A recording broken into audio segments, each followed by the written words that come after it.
Welcome to tonight's session of Mythic Wyrd. Alright, Happy New Year guys. This is our first session for 2022, sorry. Living in the past, that's alright. So, last we left the group off, you guys had embarked on the Blue Horizon and set sail to deeper waters. The last that you saw of the port city Arnell was Sigismund with the dead bird and the dead dog that he threw into the water. A message back to you guys from the message that you sent, Björn, before sailing off and leaving Arnell in the distance. Aboard the Blue Horizon, you guys gambled majority of the afternoon away with a game called Fated Dice, or Dice of Fate, the game that the Fate Chosen had made up themselves. And eventually you guys got some of the crew involved, had a few gambles with them before they moved off and started preparing the ship for the night sail ahead. It's currently about 6 p.m. as the sun sets in the sky, shining the whole ship and ocean around you guys with a dark orange glow that slowly turns into a purple deep blue. You guys are currently all on top deck of the Blue Horizon. Skinkman and his friends are still nestled in the crow's nest as they just watch everything that's happening down below them, determined to get away from the seawater as much as they can. So, Fate Chosen. Yes. What do you guys do? What can we do on this Are we ship? out on the sea now? You're out on sea now. Can we still see land? Barely. Land ahoy! So we kind of just like, Yeah, it's been probably about 2 hours. gotcha. So have we just finished playing, or it's like nighttime then? No, it's currently dusk. Dusk is sunset, right? It's currently dusk, and the sailors that were playing with you guys have moved off after being yelled at by Mr. Gibbs. They've moved off now to their posts and are, tying in the sails, double checking all the ropes and everything, getting it ready, lighting all the lanterns around the ship, getting it ready for the night. Alright, Right, Master Gibbs. That's all the ropes. That's right. What now? Are you sure? I reckon there's some over there. And he points to the bow of the ship, where you just see one of the sailors just kicking over your bars of ropes, messing them up as much as he can, as it moves to the next pile that he's done. Right you are! I run over there.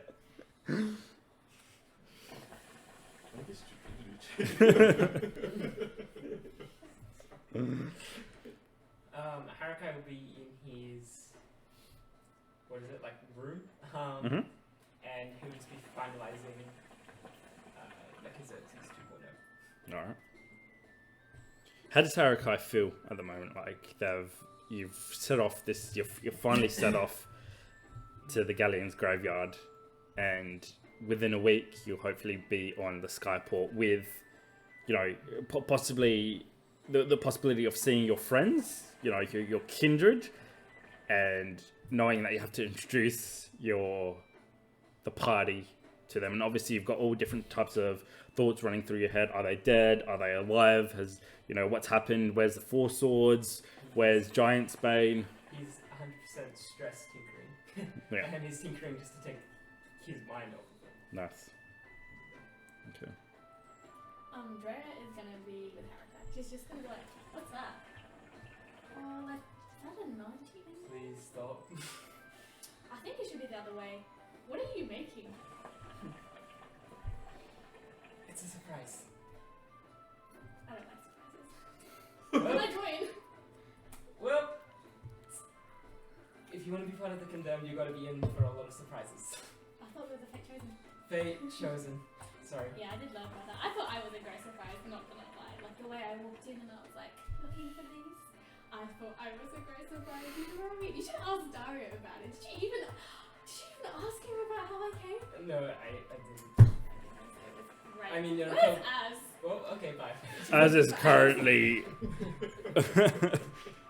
dragging one of your hammers outside the room, and you just hear.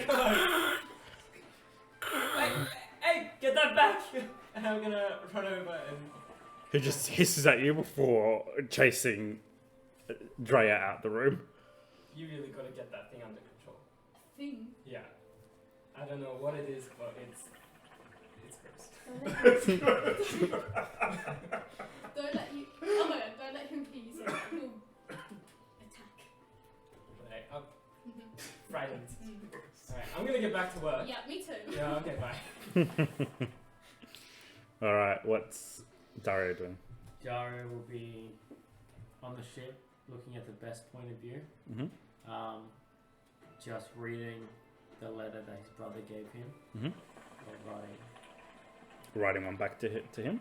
just writing like his brain is he's a bit confused. He's writing like a part of a song, then a letter to him, and then Yep. just about his dad. Yep. Awesome. What's Kyla doing? Kyla's at the front of the ship, and he's got his book out, and he's just sketching the joy of the ship. So he's just sketching and trying to capture that joy in this small image. How's he feeling? How's Kyla feeling in all this? Obviously, he's left his sister, he's left his auntie, he's left his life behind, and I'd be presuming this is the first time he's on a ship, especially a ship this big, sailing out into the open waters. I mean, he's been on an airship, but this is still no comparison to an airship. This is much bigger. Feeling, to be honest, he's battling down seasickness.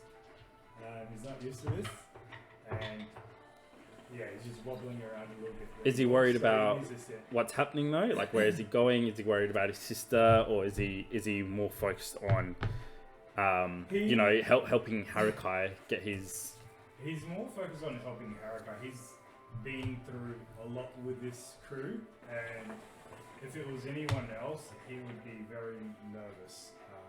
But considering what we've accomplished as a party, he finds his confidence in his party. Nice. So, yeah, that's where he gets his strength from. Apart from that, he is pretty scared. Yep. Björn, where are you?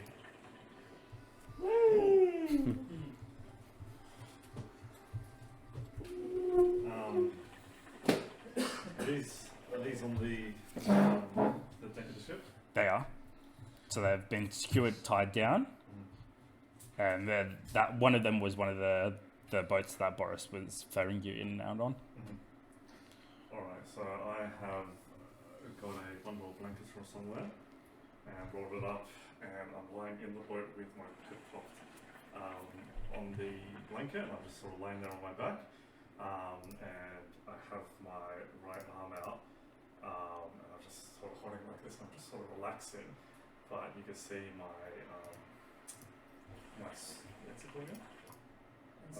Unseen servant is standing next to the bow of the ship. Oh, sorry, like the boat that I'm on, and he's just focused over my hand. It looks like he's adding a tattoo. So you hear That's cool. as he works up your arm, pausing every few seconds to check his work, with a dirty rag wipes away your blood before dipping the needle back in some ink, and then It's going on the forearm back here. yep.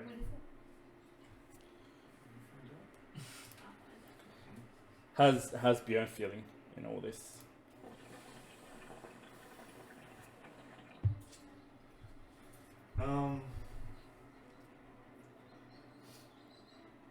Probably more unsure than he's ever been before. Obviously he had that chaotic year where he wasn't himself. He's doing everything he can to put, I pretend as if that never happened. And he thought being with this group would give him clarity and perspective. But more and more he's realizing he can't outrun his past. Very deep. Very good. Does he, is he missing home or anything like that, or his family, or is he, putting that out of his mind?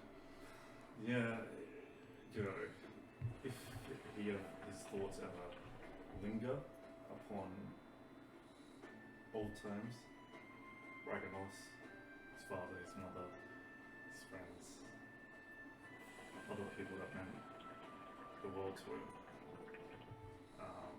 there's just too much pain. Because he can't remember them without remembering what he did.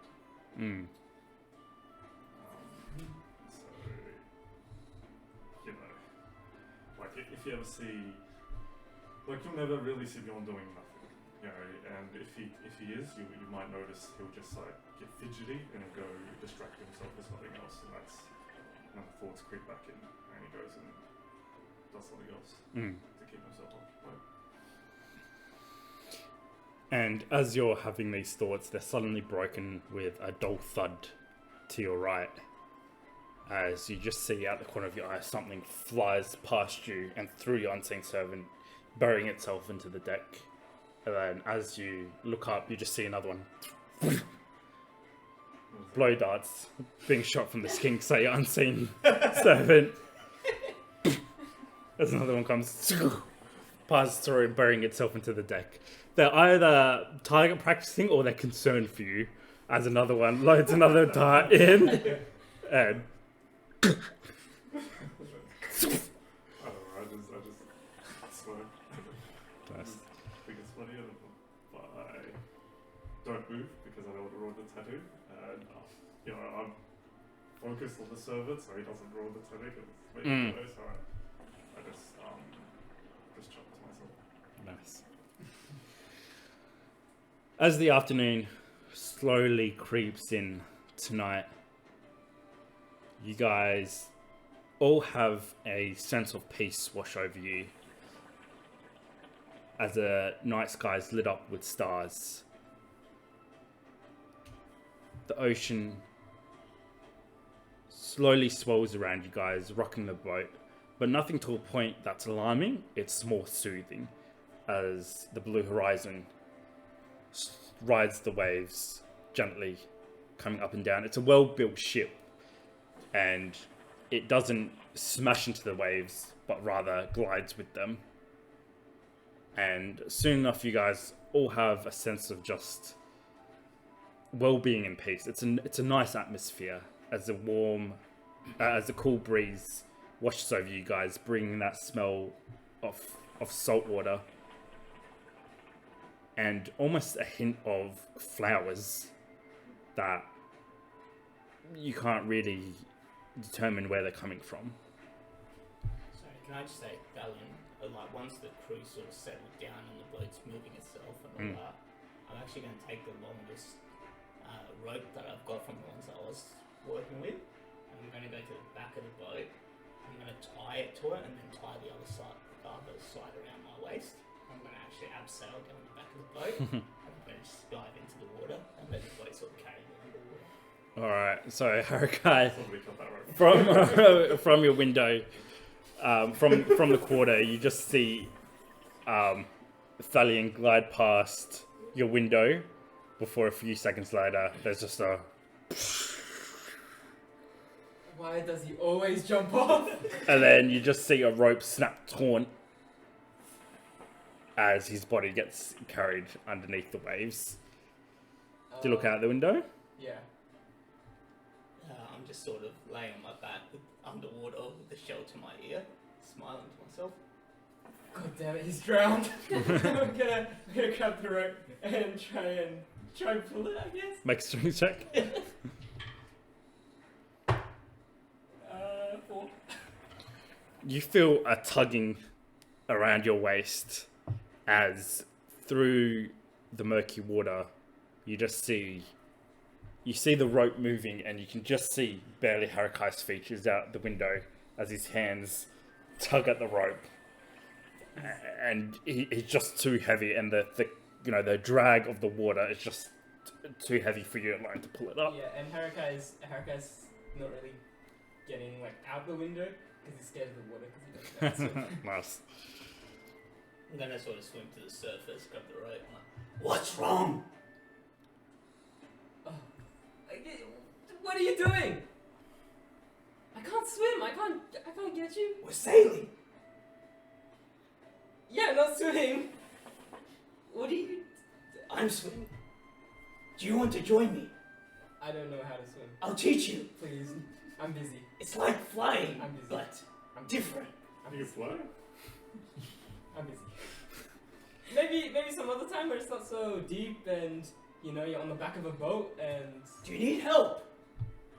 You're just suddenly interrupted before you can reply as you just hear soft padding on the ground and then a high-pitched scream as just goes flying past your head out the window, arms outstretched,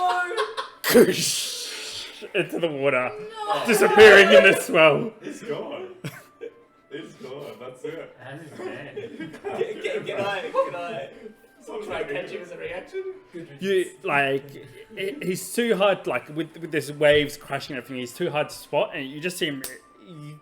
You see him hit the water next to you somewhere, and as you're frantically looking around, you just see him up the rope, climbing up. Before a few seconds later,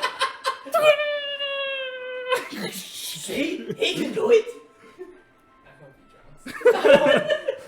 What? Are you good? Never been better. Okay, just don't die or drown or do anything stupid. as you say that, I'm just gonna push myself back under the water, just smoking at you, and then lay back down and put the shell back to my ear. Alright. Awesome. Alright. As the ship continues on its path to the Galleons Graveayard and land disappears in the distance, darkness falls around you guys. Do you guys want to retire for the night, or is there anything that you guys would like to do? I'd rather retire. I'll Mhm. retire. Mm-hmm. Harakai's pulling it all later. Alright. Dario? Dario will retire. And Bjorn. And Talina, you're staying out in the water? Yeah. Alright, so are you working in the quarters? Because that's where you guys are going to be sleeping. Yep. So as you guys all slowly, one by one, make your way to your quarters. I'll stay in the dinghy. Yep. Well, those... I'm keeping an eye out for Aurora for a while, actually, under there. Okay. And then just stay under the water. Alright. So, as you three retire to your quarters, you open the door as smoke bellows out, and you just see your hammocks have been re-engineered to hold up tools and lights, and it's just a workshop as the grinding comes to a halt, with Harakai bent over the leg of Xerxes 2.0. Hi. Right. Are our blankets on the floor? Like our That, stuff in the hammock? yeah, yep. Dre's just gonna grab one and be like, do you sleep? Yeah, but I've got work to do at the moment, so Cool. Yeah, she's gonna sleep on the bed. It's Carla? by you. Can I sleep in the one next to me? Hello. Hello. We're besties living together. What he's She's like, doing? oh, Harakai's working. So I'm gonna sleep there. This is my spot. That boat is your spot. This boat is my spot. Cool. Just don't snore. You should hear as. It's not me you should be worrying about. Carla? Alright, guy. We gotta stop doing this. We need our sleep. You can sleep. I could sleep somewhere else, maybe. Maybe I could find another spot to sleep. Is there other bunk beds or? Yeah, I'll other- make room for you. And Harakai's gonna pull his tools off of one of the things and just kind of put them on the floor next to, I guess there's like, or like on the bench. Okay. Yeah, there was that bench next to the underneath the window. Yeah, he'll put it on the bench. Look at all that smoke up there. We can't breathe in here. You're gonna kill ourselves. Open a window. How? I don't understand. You should not be standing with all that fumes that's going on. You should get ready to go to the airships. Back up at Exuth and it's just clouds and smoke. Yeah, I can't sleep up there either. Yeah. But for now, I think I might see if I can find another room. Okay.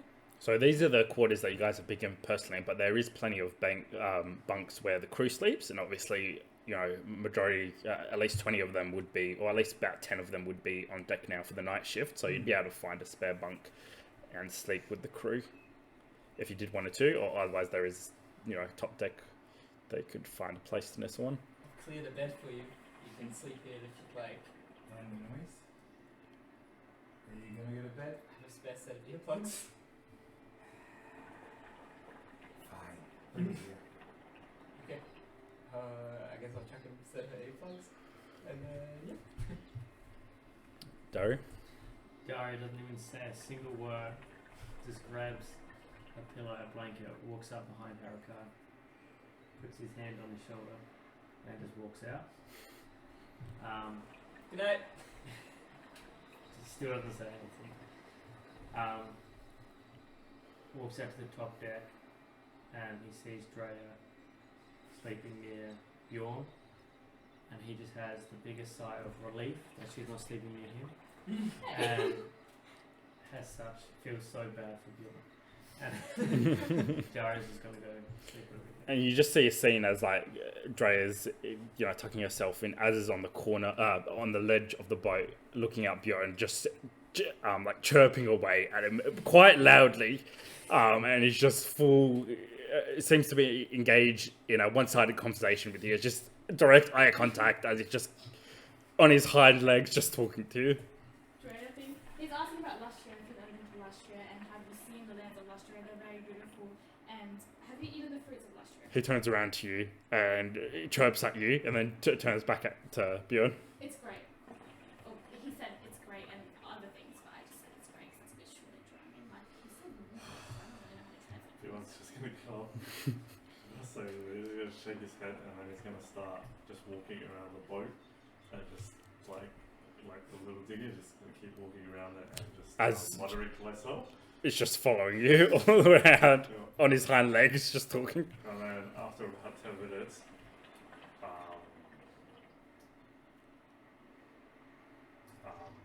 going to turn and face her boat,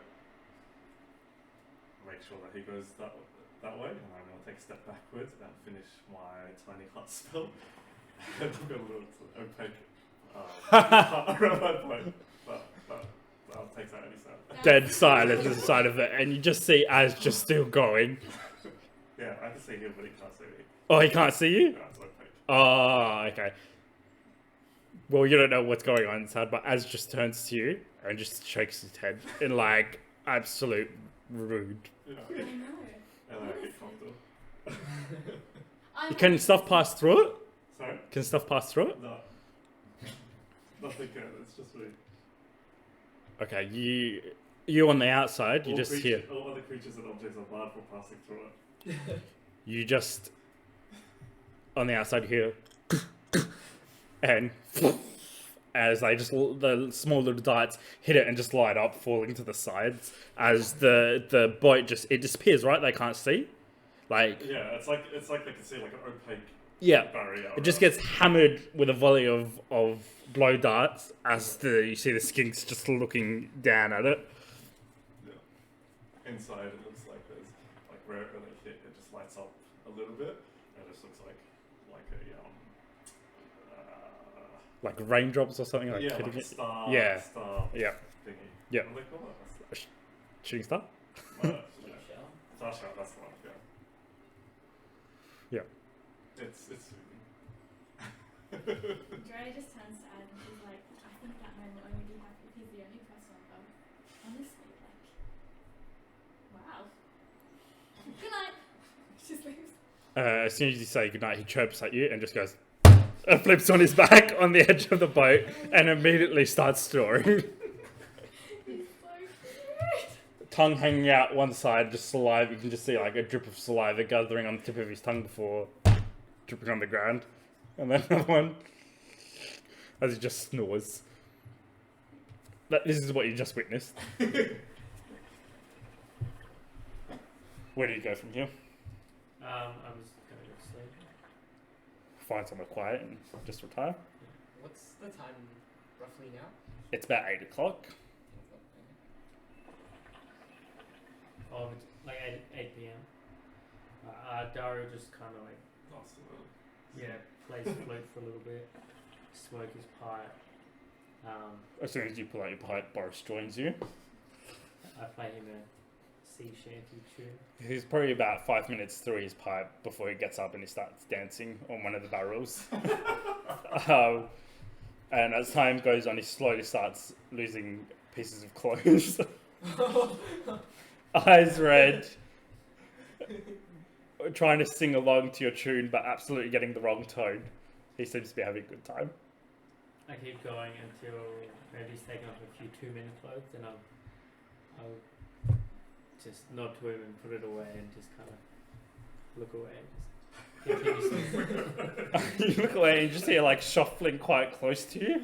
And do you turn around? Do you look at him? Yeah. You just see him in your bed, in your sack, before he like grunts to himself, reaches underneath, and pulls off his underwear and throws it out to the side. And you just see like his legs out, the blanket, covering his balls as he just lays there, pipe still in his mouth. Is he like knocked out? Yeah. Is his coin first nearby? Yeah. I'll take one coin and be like, ready for the night.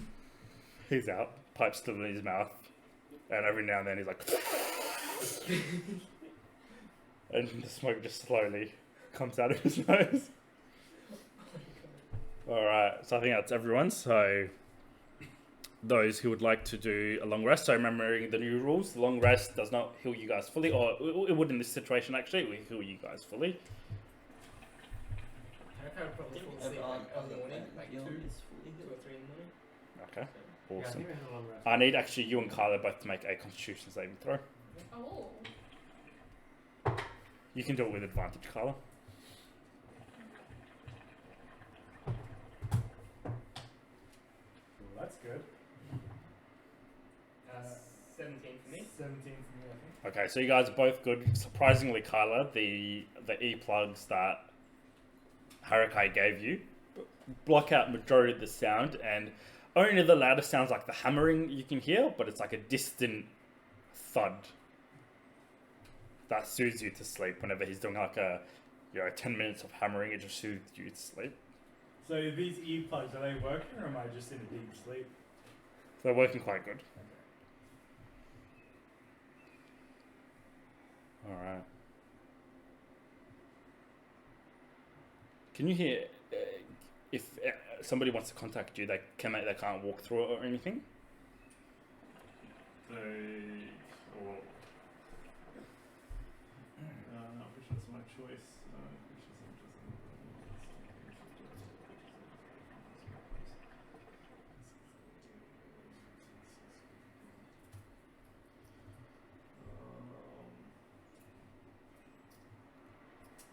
No, but so I suppose maybe they could like hang on, I can't pass through it. Yeah. It shuts their own shuts objects. But I can still see out, so if anyone does approach, I can see them. Okay, cool. Thalion, are you staying down there for the night? Are you sleeping down there? Yeah. Okay, cool. So I'm guessing you're going to surface and just let the thing drag you or something, or maybe sit on like I'm find gonna a. sleep underwater. You can breathe underwater. I can. What the hell? Okay, Cool. that's cool. Wow. Harakai. Actually, it doesn't say anything I sound about. Maybe I'll just imagine that. Alright. It's about 3 a.m. in the morning as the door to your quarters open, and you being so focused on your work and so bent on keeping the thoughts out your head, you only notice that someone's there when a hand on your shoulder shakes you out of your thoughts. Well, Shh.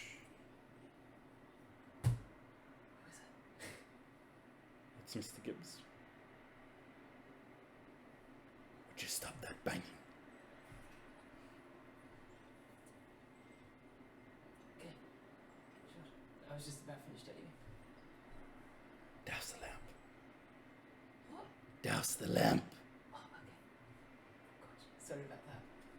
Just had some things to finish off. Mr. Gibbs, looking quiet, nervous, slowly walks to the window, looking outside before he closes the shutters. Is everything okay? Scratches his beard. I don't know. As the stars have disappeared, there's unnatural darkness all around us. That means we're getting closer, right? In all my days of sailing, I've never seen something like this. And we're still about 6 days away, so. But, I mean, that's why we put it there. No one was meant to find it, but it's kind of an emergency, so. There's something wrong, Harakai.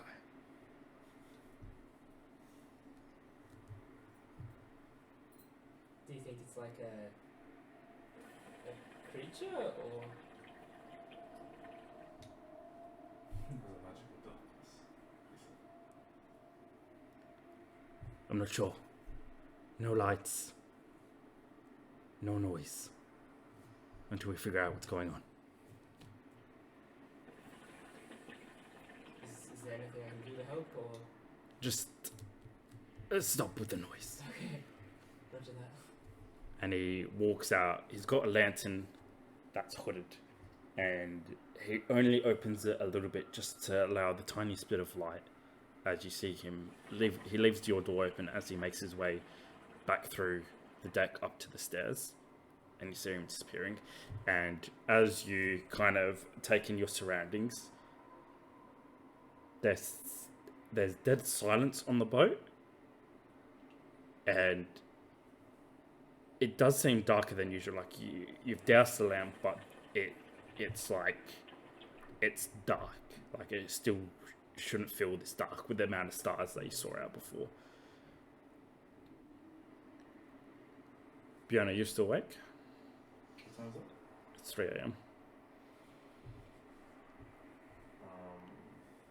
No, I would have slept, but I'm not a sleeper. Okay. So, most of my nights I tend to spend most of the hours awake. So, I don't know if this would be an hour or not. Alright. Darrett, you're softly shaken awake as you open your eyes to almost like an obsidian black sky. And one of the crew members whispering your name, and then whispering Boris's name. Can you snuggle with Boris? No. Not next time. As you move, you're like pulled closer again by Boris, who's moved, somehow rolled all the way to you. And he has an arm and a leg thrown over you.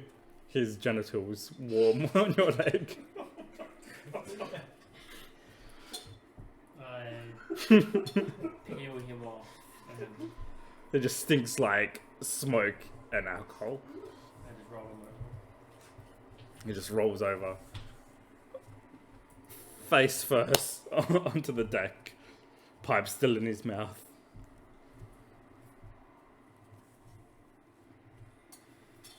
Captain says to wake everyone. Keep the noise down, no lights.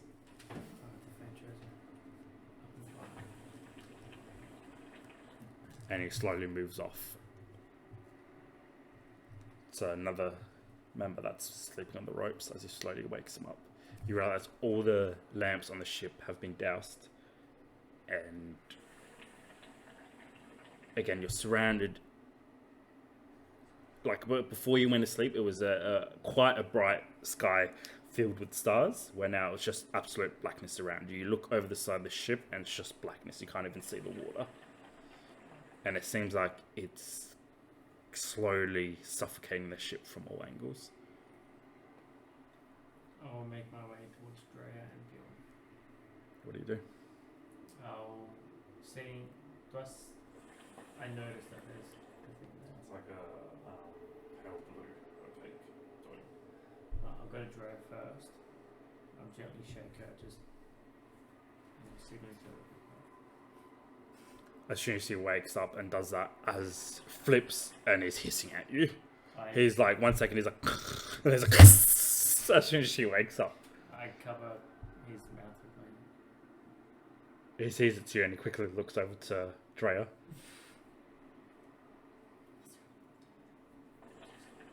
And whisper to you, be quiet, no lights, Captain's orders. I don't know. Tries to look around. And then I walk off to Bjorn's hut and do a thing.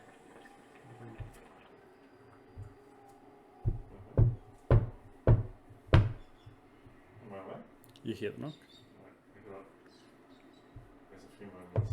You can obviously see what's on the outside, yeah. Yeah, so there's a few moments, and then you see like a circle become not opaque, and Bill's just staring at it from it, really groggy.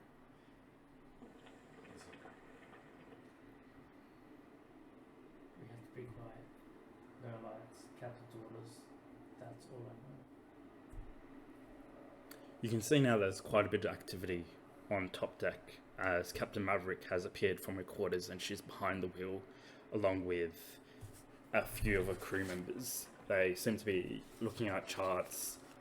A few have telescopes looking around the ship trying to spot stars or anything else as she discusses something with Mr. Gibbs. And you can see that she's armed and sailors are being woken up and weapons are being taken out from the decks underneath and passed around. Alright. I wanted to look around and just try and see what's concerning them. And see if we're going to see those. How dark is it? Like, can anyone see anything, or is it just? You can see each other on the ship, but past the ship, they can't even see the water underneath, and they can't see past the ship. Being knowledgeable of things that Joe Thompson might, would I recognize any of this? Or something similar at least? Make your choice of insight, investigation, perception, or an arcana check. Can Harakai do a similar check? I mean, knowing where this is, do you have some understanding of what's around it and what's so dangerous that's hiding this? Like, Yep, you can make a history check if you like. Well, natural one. if it's, I could do history as well, history in this discussion room. But if it's anything like fake things or undead, I get advantage on it all. Darlene, what are you doing? Does the pace of the ship or anything change? No, it's still the same. And Haruka, do you attempt to wake up Kyla or Thalion? I could say without metagaming, like, I would technically be asleep still. Yeah. Yes. Haraka's gonna go wake up Kyla and stuff. She's gonna shake his hand. So Kyla was actually having a bit of a night terror, and as you try to wake him up, you startled him, and he reacted with his hand about to cast something. Jeez, calm down. I'm sorry, just nightmares. Light just fills up the room as you hear, as you know, your magic flares through your hand, and you just hear like desperate whispers from top deck. You know, of Captain Maverick telling Mr. Gibbs to go downstairs and tell you guys to put out whatever it is, as the light just seeps through the planks of the ship. I shake it off as I realize it's Haruka. Sorry, what's going on? So, I was gonna tell you no lights, but it's a bit late for that. Something's happening, and they're waking everybody up, so let's go. Alright, just give me a second. What check did you do? I'll do a history, but the role's the same for the investigation of history. Okay. And I want to see if I recall anything. Okay. You don't recall anything, any creature, fae or fiend that could be causing this. But with that check, it definitely is magical. Alright. It's definitely not a natural. Alright. And looking around, can I see that it's enclosing on the ship, or is it just beyond the ship? Like, does it seem to be closing in on us? It seems to have just stopped just outside the ship. And it's circling the entire ship, it's not like just directly in front of us? Correct. All around. And you guys, just past the tallest bit of the ship is just a blanket of darkness as the skinks just cautiously look around. Haraka's gonna go and tug on the Thalion's rope. Sorry, how dark is it for me to see? Because I can't remember. It's pitch black then for you. So I'm going to go with Harukai, and I'm just going to have my hand on his shoulder. Okay. After waking up Bjorn, Dario would have gone to the room to get his bow and his arrows. Yeah. Thalion, something tugs at your waist a few times before you eventually realize it's not part of your dream, and you open your eyes, consciousness slowly fills in around you, and you're left stunned and half shocked as there's just blackness all around you. You cannot see anything around you. Can I feel any creatures or fish or anything? You feel the pressure of the water on you and the tug of the ship, the pull of the ship on your rope, but other than that, you don't feel any creatures or anything like that around you. Grab the rope in one hand and I swim my way up to the surface, looking up at the sky. Any stars, anything I notice? Darkness all around, and as you surface, you can't even see the ship. Kyla, could you try and get inside his head? The rope, Harukai, you notice, only goes probably about a meter past the window before it's almost as if it's just cut off in the darkness. You're telling me that he slept that track all night? Yes, but message him. I'm just going to say while he does that, Bjorn's still inside his tiny hut, and he's going to get dressed. He's going to buy his weapons, and he's going to set his crimson weights. Yeah? Yep. Sorry about that. I'm going to cast the message cantrip. Dalian, you awake? You alive? Can you hear me? Oh, thank God. I thought you all disappeared. No.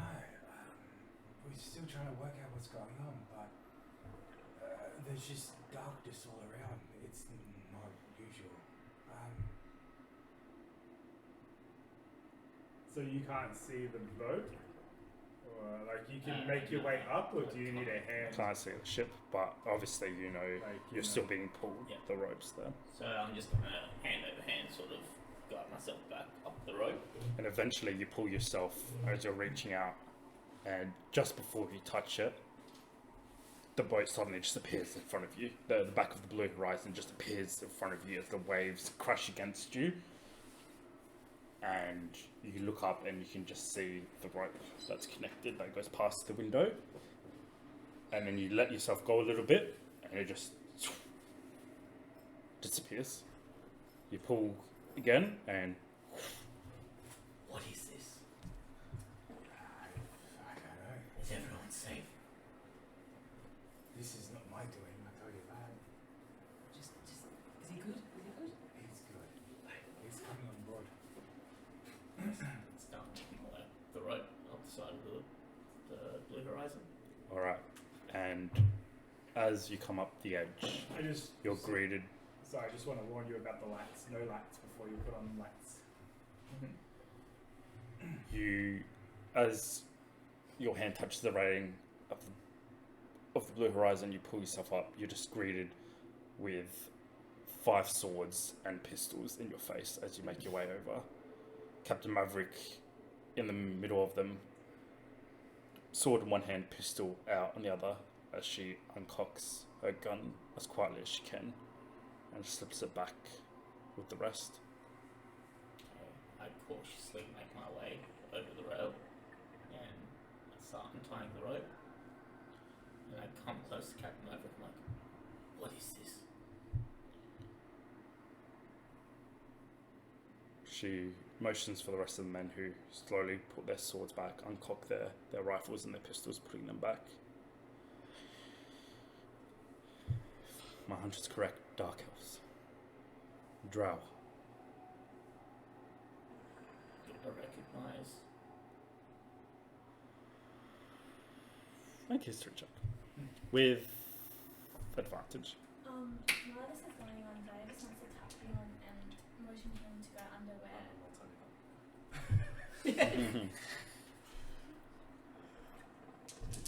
You see it, like a bit of the opaqueness disappears for a sec, and you see like Bjorn's head, but he looks like he's struggling with something.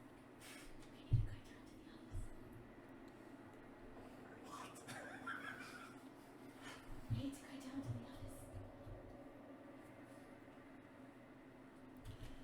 So- Like up.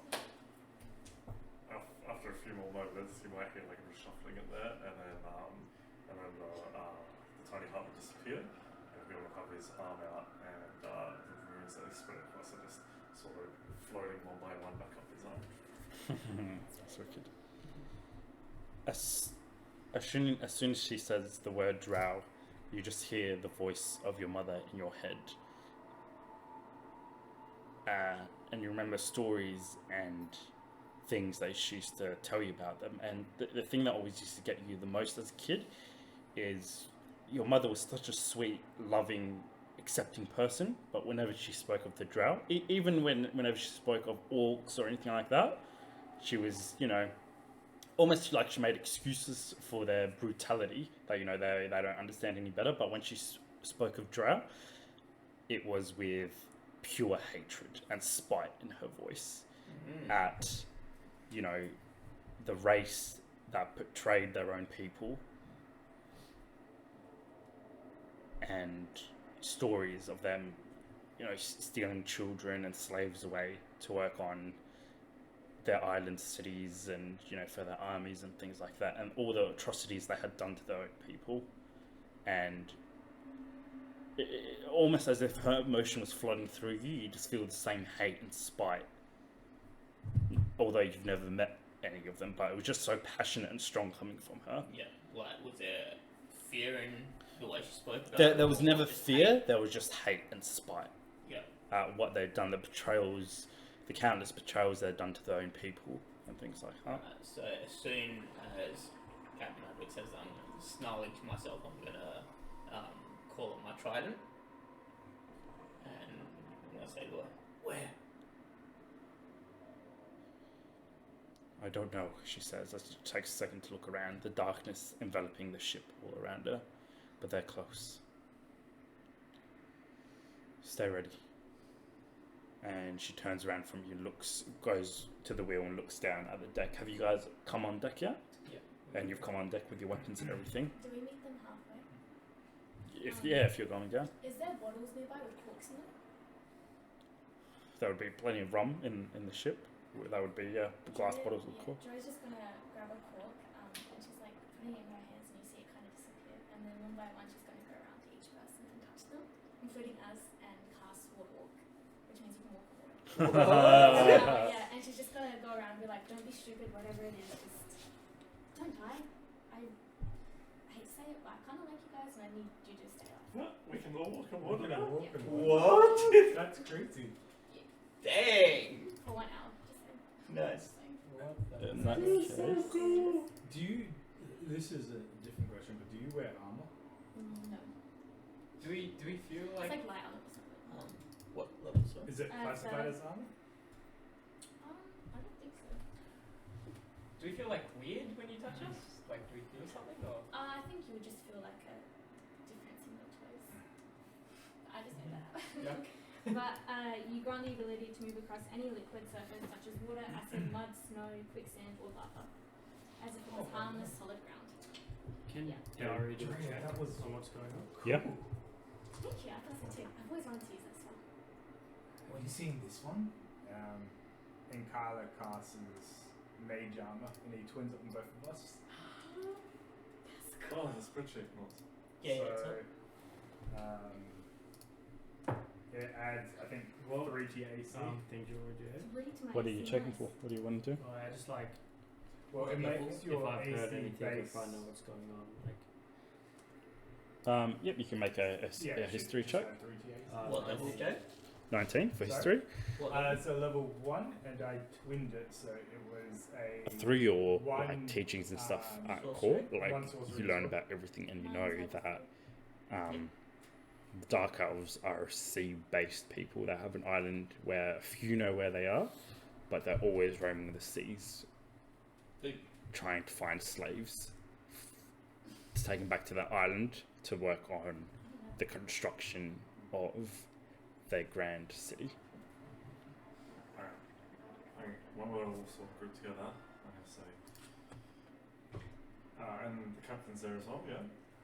Captain Maverick's on at the wheel of the ship.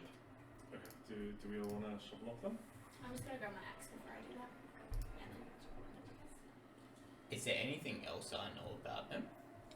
How to find them, how they fight, like anything? Your mother rarely spoke about them, and when they did, it was more the disbelief in the atrocities that they'd committed. Yep.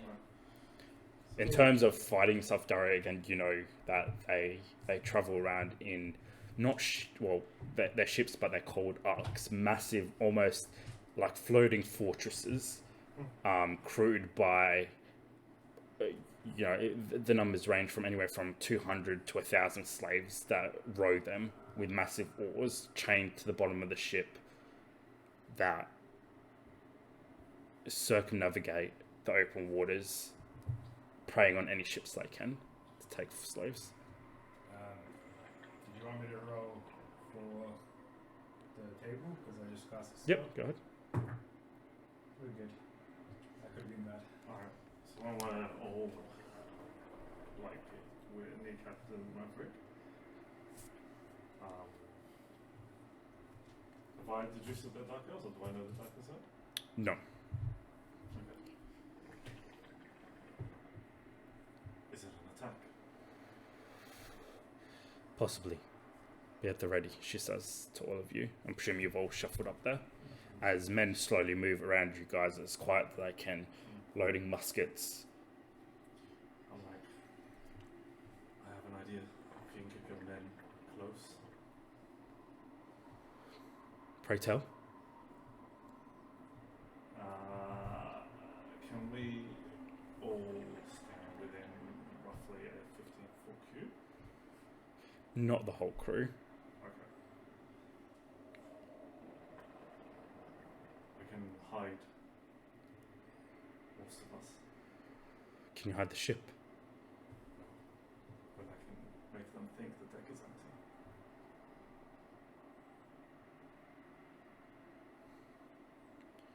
But you'll have to send a few below. Could work if they haven't already spotted us. They could be just beyond the darkness, listening to us right now. If it works, it works. If it doesn't, nothing changes, right? I can hold. I can hide. She thinks for a moment as she looks at Mr. Gibbs, who gives her a slow nod. And she nods back at him before he slowly moves off. And you can see he starts telling the crew to move below decks. Is the darkness getting closer? No, it stopped probably about half a meter off the ship now. I say we stay from the edges. So maybe. Oh yeah. Yeah, but that's a different dimension. Right? Yeah, but it's in that space. Alright. So I so 15-foot cube, so yeah, like it's quite a large area. Try and squeeze as much people as I can in there. Like which would be a fair bit, like I reckon you'd get Maybe 6. Are you talking 9? I've just overlaid the oh, that's since I'm in a drained thing, I've overlaid the so I thing. guess it'd be Oh, thank you. a 3x3. Is Yeah. that right? Yeah, but each one's 5 feet, right? So that's like your battle stance. But if we all shot them close, I'm sure you can get like 2 or 3 people. You know what I mean? So we'd be able to get So I go off the hex grid. like over. Or do you guys want me to do it square? I thought hex would be a bit more interesting. Sure. Yeah, it'd be over 10 people. Anyway, and then I will cast once everyone's together. I'll cast silent image around us, and the image is just the empty ship. So like with this, the place that we're standing, it's just going to look like. So where are you guys standing? Put your models on. I think away from the entrances to down below, because if they see no one on top, then they'll probably be going down. So someplace that we can, that they won't walk past, but then we can ambush them. Yeah. Can I borrow one? Explain it, obviously. But I think there's. I don't quite. Oh, actually, I've got. This is Soraya's model that I planned to paint for her. Spooky. Her arm's broken. This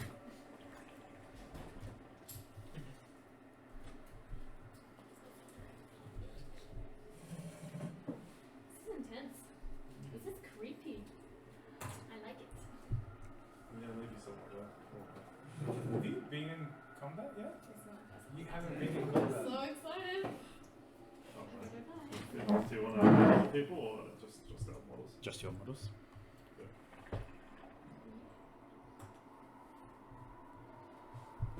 So over here in your tiny hut. No, it's not tiny hut. It's some image. So from any angle they look at, they just see the rest of the ship.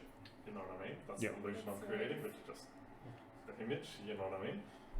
But because we're within it, they won't see us. Okay. Pretty sure that's how it What level? level. So as you guys all huddle close with Captain Maverick and a few of her men, all of them weapons drawn. You see, a few more clicking, loading the last of their pistols, putting them on, pulling out swords. Most of them have their guns aimed. They're on one knee, just looking out in the darkness. What about the skinks? Does it cover the skinks as well? It's a 50-foot cube, so it won't go that high. Okay. I need you all to make a perception check with disadvantage.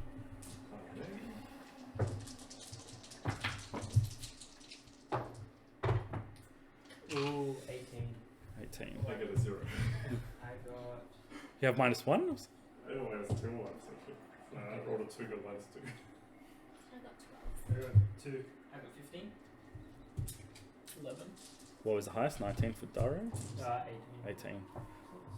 You all, even with that roll, you can all, although you can't, hear or see them, there is a feeling of something is out there just beyond the ship, just beyond the darkness. Dario, you being the most perceptive, you close your eyes as you listen to the waves hitting the blue horizon, listening to the way the water laps on the side of the ship.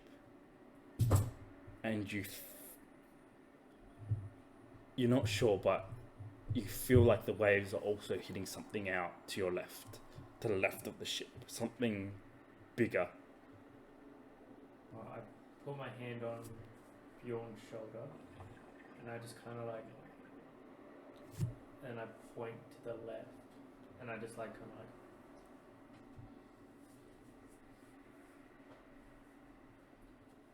Why are we hiding from these cowards?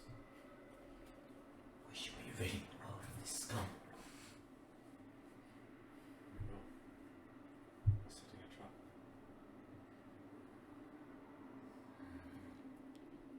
I think we should tie a rope to each other.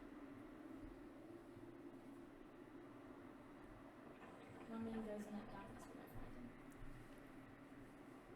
Darkness isn't on the ship yet. No, but it's beyond it, so we're gonna get pissed one by one. Yeah, alright, yeah, this is the thing. Can I hold a spell in the silent image? Or would that probably show it? No issue.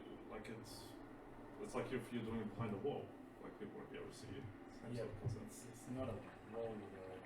But Like, if it's lighting up, it would still light up through the image or that. It's Okay. not like a window. So, how many more people are on deck? Like, how many are left after that?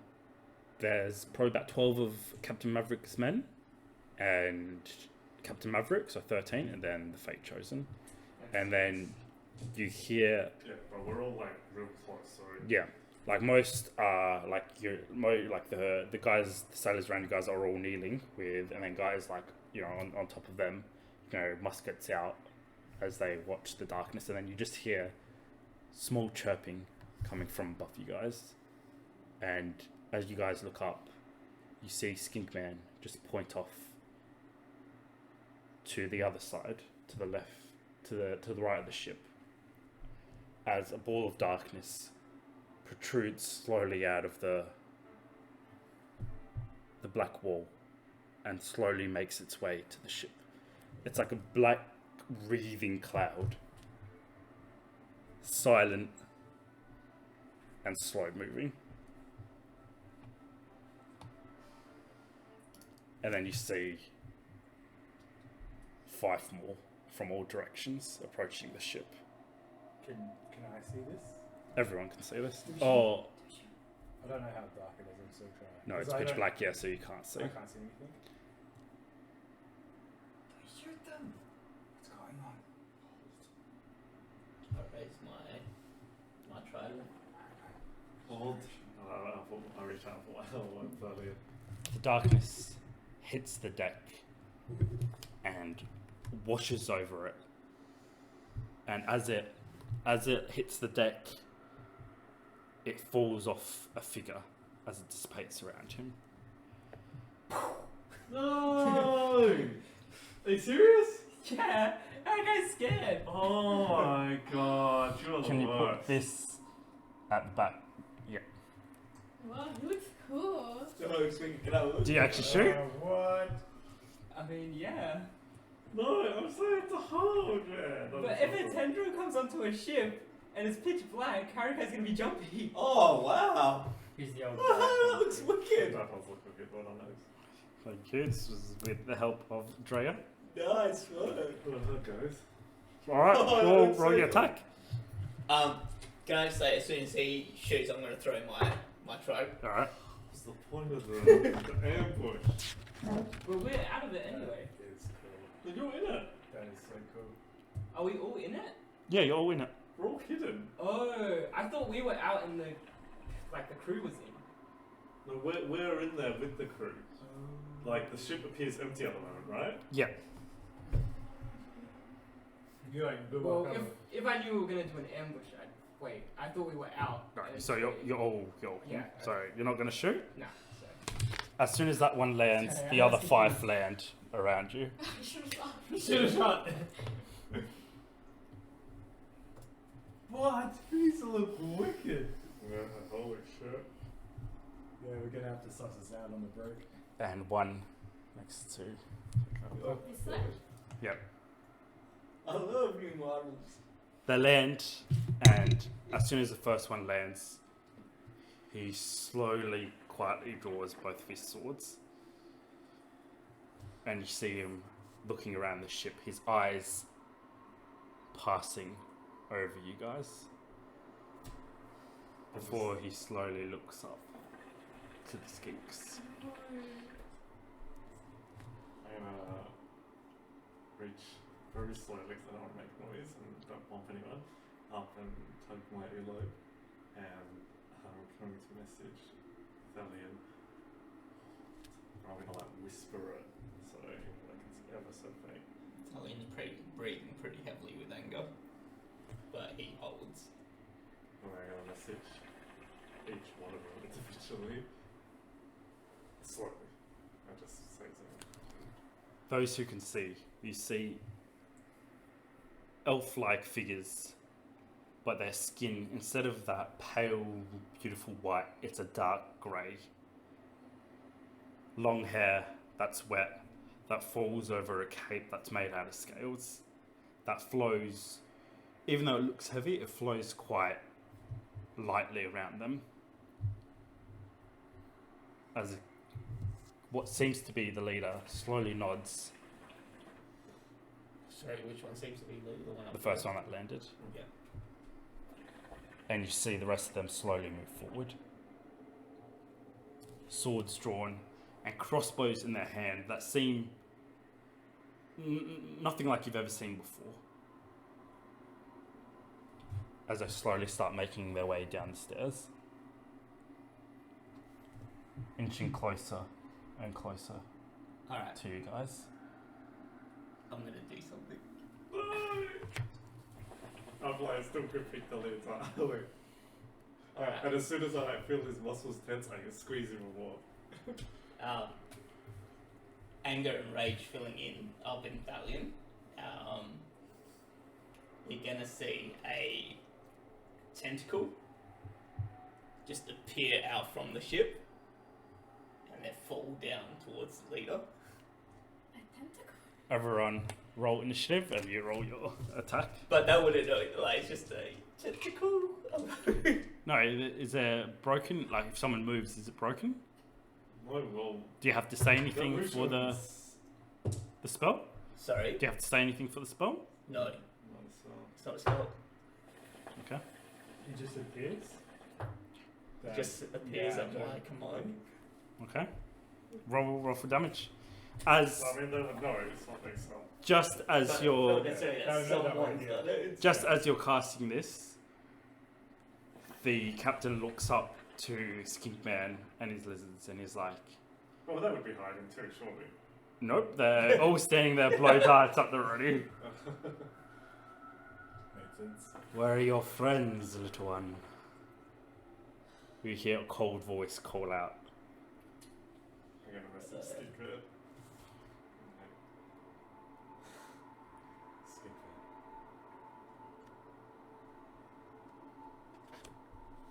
We have set up a trap.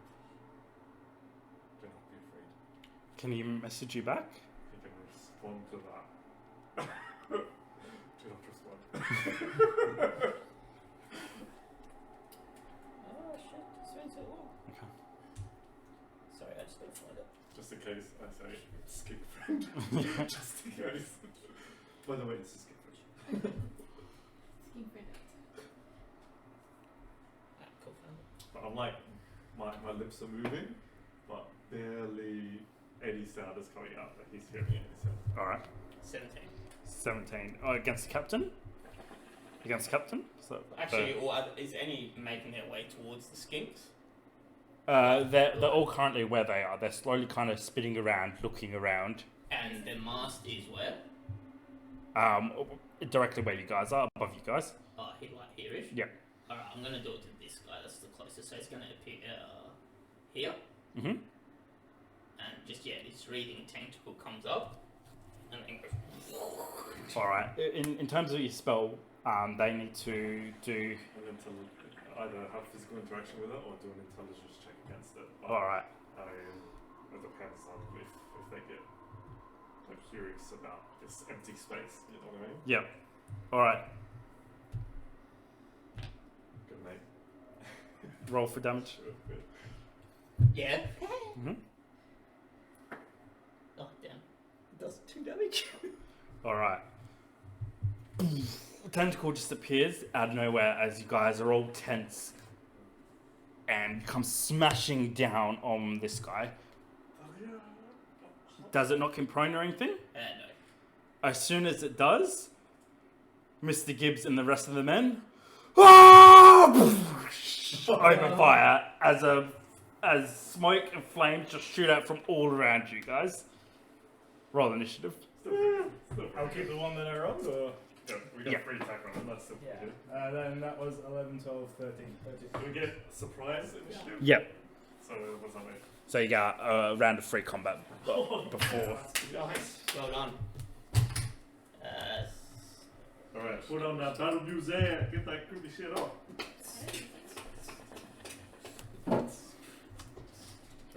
Welcome Oh, to that's so tense. the battle. Alright, I'm just gonna go take a quick wee. Peace out, y'all. Hey, Gelatinous. I'm a can I have a snack? Ah, yeah. Textures.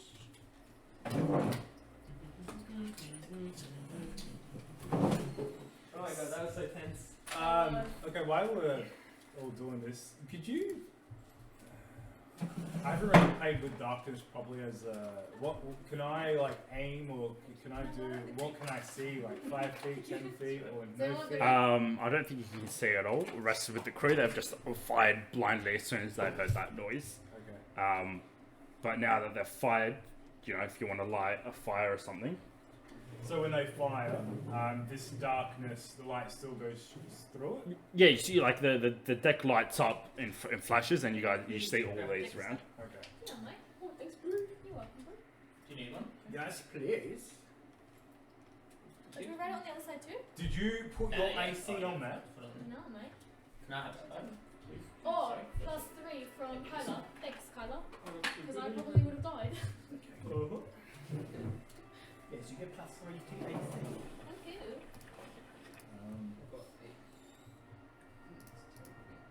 Well, technically, it like boosts your base AC to 13. So I'm gonna take it. Your base AC is 10 like everyone else. I don't know Mine's yours. No, your base AC. So that will be plus your deck. So yeah, it'll be plus 3. Just as the shots go off, can I just say I reached my chest, grab my wolf amulet, and with a quick whisper, it enlarges, Oh, 11. and I place it over my face. Yep, sounds good. Now, when they shot, they can't see, so they just they've just all shot Why can't I see? because it's Oh, dark. you're wearing armor. Yeah, this effect Yeah, doesn't. so they can hear it, and they heard the crash of the thing, and they've just gone. Oh, So damn you it. don't get it. I thought I was Damn it. Freaking humans. Well, that's good. Oh yeah, sorry, I just logged into the Mythic Wyrd. Right. Sorry, I thought she did have armor, but she does, so I'm not gonna take that sorcery. Yeah, I thought I was All right. Do we? Where are your things, Nora? The things that you printed, the 3D things. Oh yeah, That's right.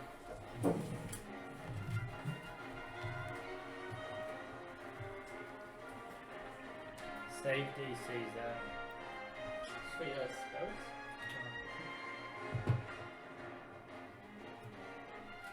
Thank you. Which save DC do I go for? Is it up to 12? Oh yeah, it's for Bard and Ranger. Oh yeah, that's right. Just tell me when you cast a spell. Just tell me which one you're using. Oh, okay. Like whether it's a range spell or a bard spell.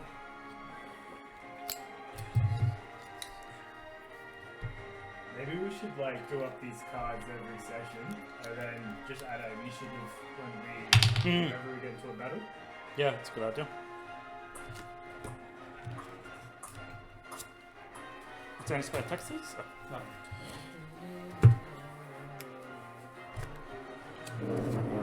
What do you think of passive perception? Abilities page.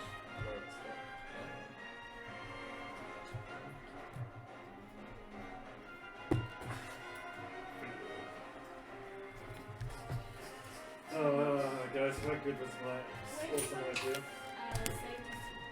Savings. Yeah. 20. 20.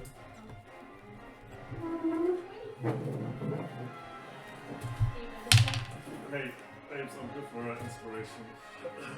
I'm ready. Is it phone again?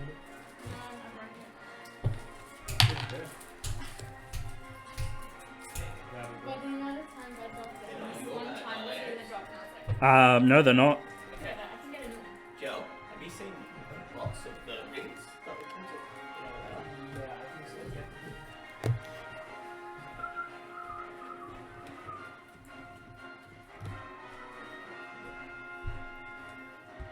21, That's 19, what 16. You just want to move. Oh, you don't have a start. Get it.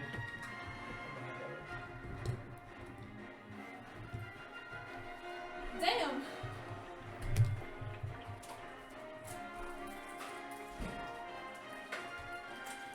Awesome. Are we Thanks, taking brother. a break? We're gonna shoot. Everyone, take a quick look. Yeah. Would you guys like a quick break? Yeah, I'm gonna go with Well, I think everyone's got that. Let's do a 10-minute one. While I set up these, and you guys can get snacks or whatever. Okay. Yeah, All right, guys. it'd be good for 10 minutes while I set up, and we'll see you back here for the battle.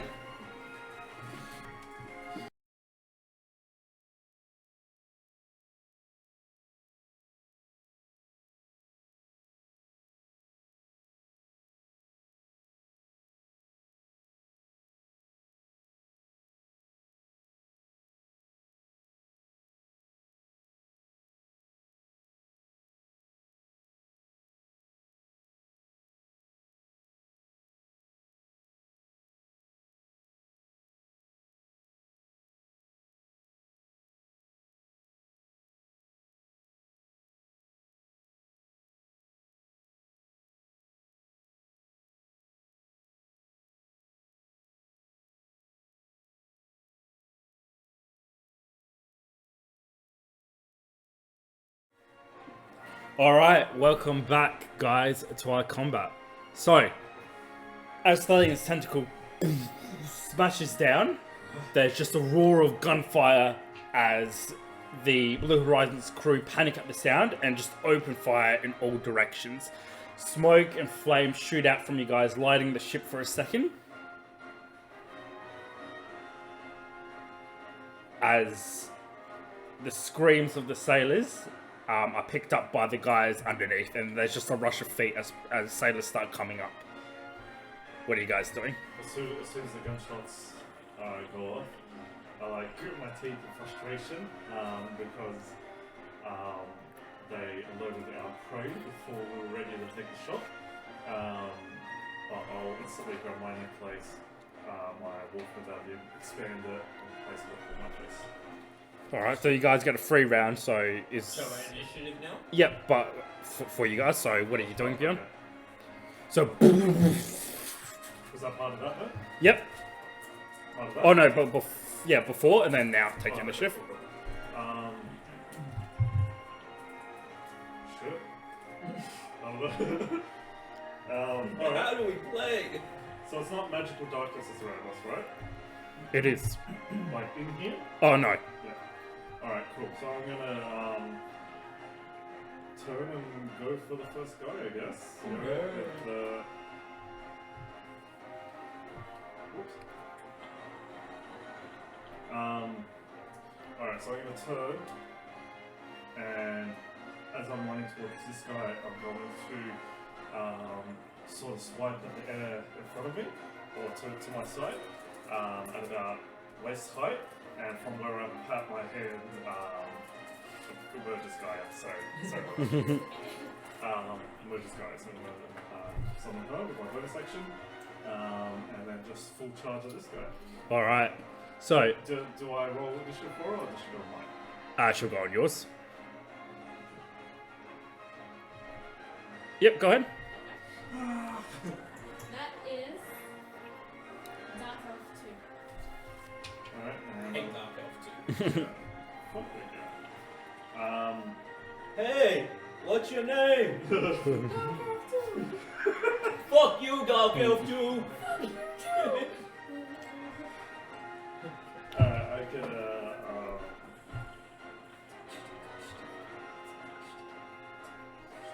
Oh, Amira, just so you know, with combat, you have to have what you're doing before it's your turn. I'll give you guys like 30 seconds. If you guys can't tell me, we just completely skip your turn. So make sure you know what you're doing as soon as it comes to your turn. So viewing's up, Kylie, you're on deck. Alright, so I'm just gonna run in for a...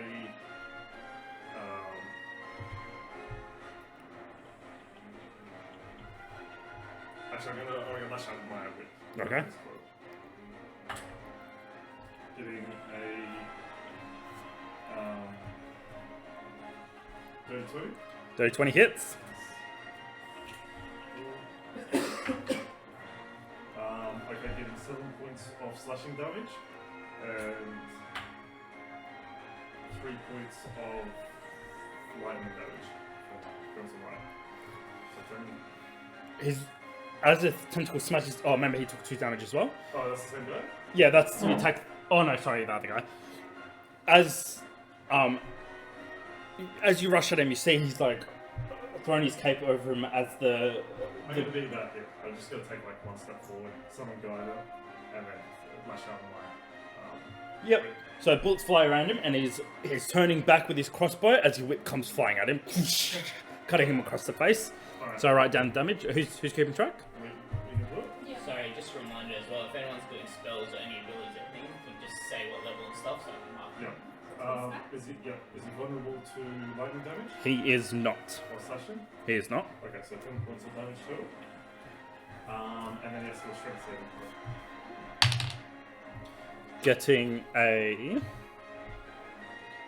Getting an 8.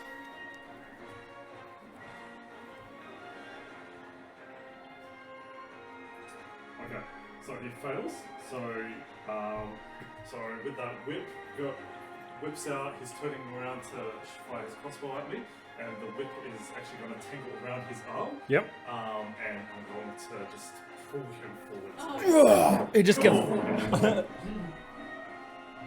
launched forward as he comes stumbling towards you. And as that pull happens, he takes an additional 1d8 points of damage. So it takes another 4 points of slashing damage. Anything else? Yep, that was just 1 attack. Holy shit. And then as he's coming forward, I'm going to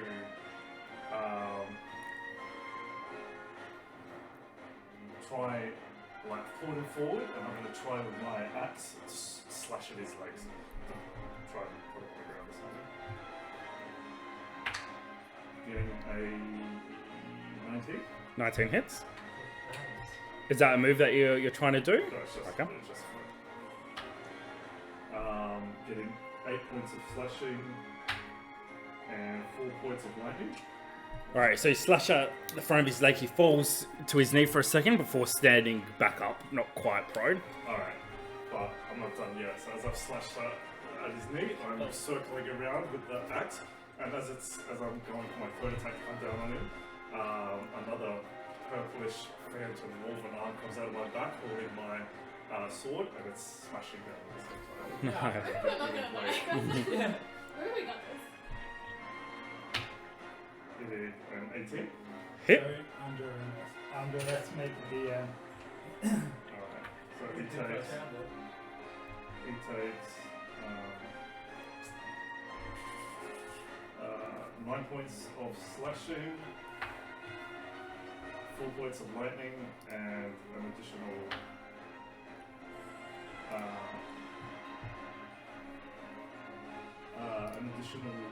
2 points of thunder damage. What's he on him with him? 41. Okay. Holy shit! As my attack smashes through him again, light gravity tool pull goes You're up, still going? and there's a bit of like a static around him. Yep. Oh, Alright. Dang! What have you just done? Marked him or something? boom blade. Okay, yep, awesome. Alright, Carla, you're up. And Dre, you're on deck. Where my guy at? Oh, yep, go ahead. Oh, actually, acts next time. You know, she'll go this time. So, Well, alright, so guy's gonna circle around. During the flashes, like the gun flashing stuff, So roll in did the I see advantage. these guys too? Yeah. Or- okay. 16. 16 hits. Alright.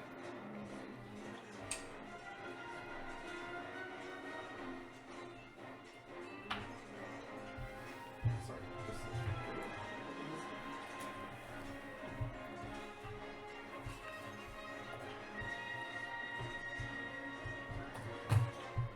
Dang, this is a good first round.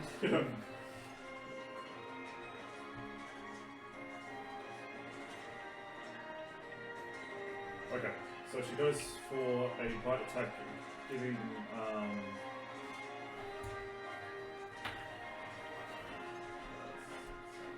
9 points of piercing damage, along with 2 points of lightning, and let's do a strength saving throw. Natural 20. Alright, so he's fine, but should go in for a second attack with a claws, getting a 20 Hit. Holy shit. Probably pretty good.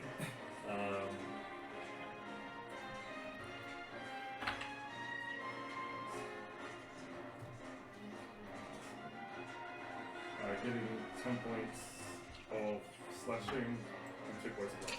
Nice. What's he on? What up? 64. Alright, he's looking pretty bloodied.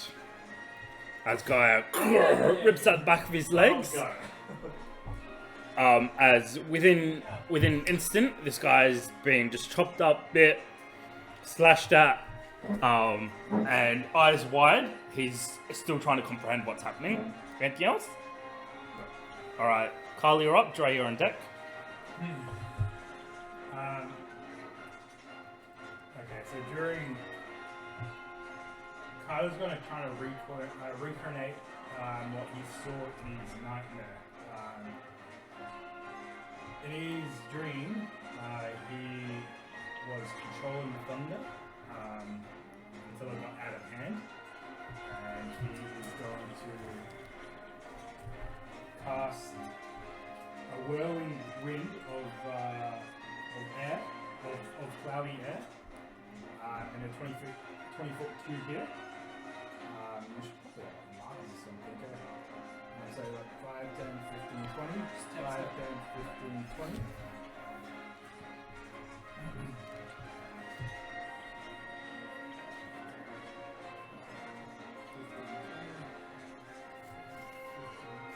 For the table, magnetized textures underneath. For everyone. For the table, magnetized textures for everyone underneath. It's just 15 foot, no? Is it? 20 foot? Yeah, it's 20 foot. Yeah, so you just have 15. Oh, okay. Instead it's one more. It's really like 16. It's this one. So This one. so it's 20 One feet down over. or one up? Probably one down.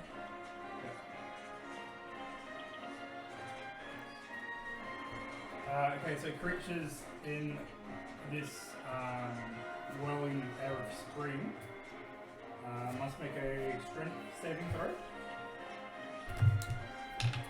Yep.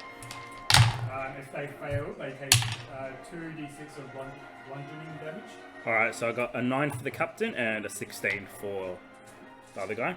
Okay, so the captain takes 2d6s. Damage.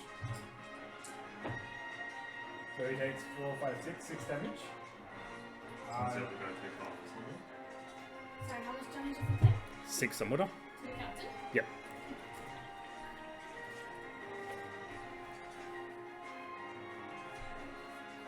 No, he just is alright. It's classified as difficult terrain, and Kylie reaches up into the sky and strikes, does a striking motion as lightning leaps to the captain. Yep. And he takes 4d6 worth of Holy of shit. damage. I'm just gonna roll these twice. Does he have to do a save? I'll make a spell range. I've got to make a spell attack. So make it with disadvantage because you can't see.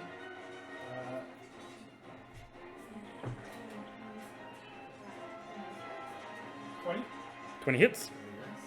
And then he takes 4d6s. So 6. Oh, I got 3 1, 6, 7. Damn. He takes 8 lightning damage. Awesome. What level was that, Jay? That's a level 4 spell. So how much to who? Another 8. While they're in here, they have disadvantage to wisdom perception checks. Yep. And yeah, that's my thing. Alright, Dryer, you're up, and Dario, you're on deck. Yeah. Alrighty. Dre's gonna make. Well, I had advantage on attack rolls if they're in the sphere. Alright, we'll cancel them. This is. She's gonna go right here, and as she's ready, she's gonna pull one of the flowers from her head that has a thorn on it, and cast a cantrip from it. Woo! New spells! 7. 7 misses. Well, What plus your. that was fun. It's one action. Can I cast it again? No, that takes your action. You can still have your bonus action, so if you have any spells that you can use as a bonus, you can do that. Say casting time bonus.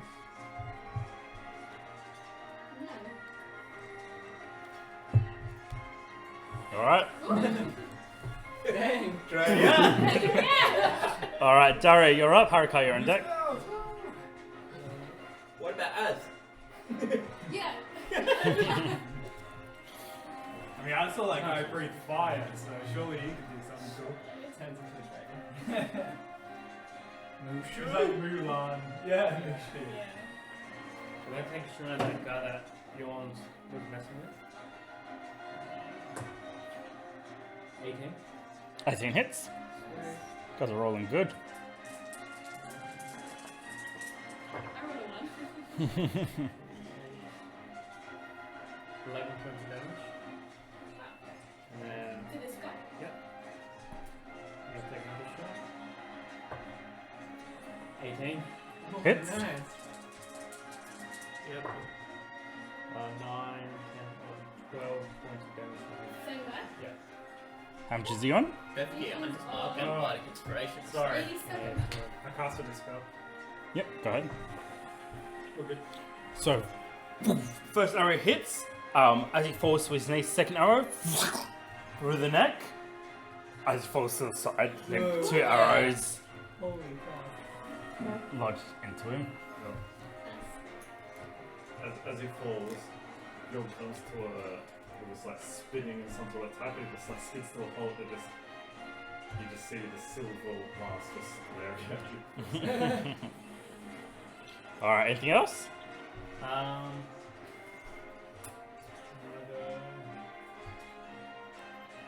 So use the white squares, yeah? Oh, there. I can turn it up. I see stairs. Is this high? Yeah. And I'll just end my turn now. Alright. Haruka, you're up, and Thalion, you're on deck.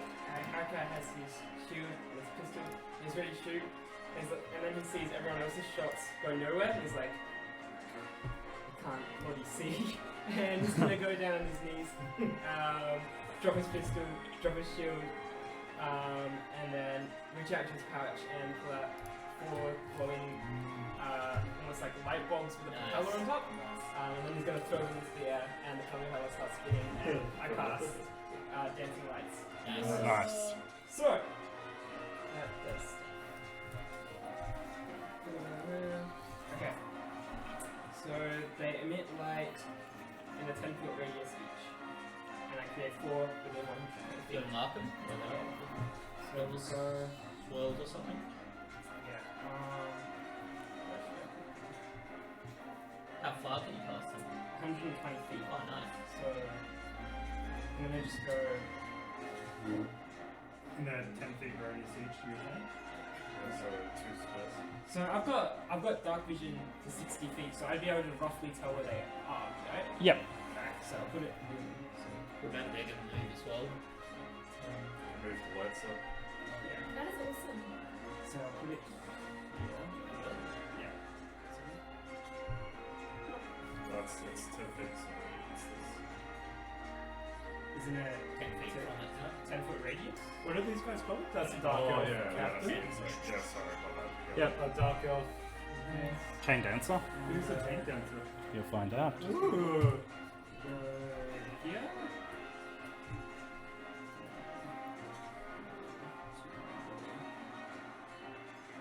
Is your thing in this space or this space?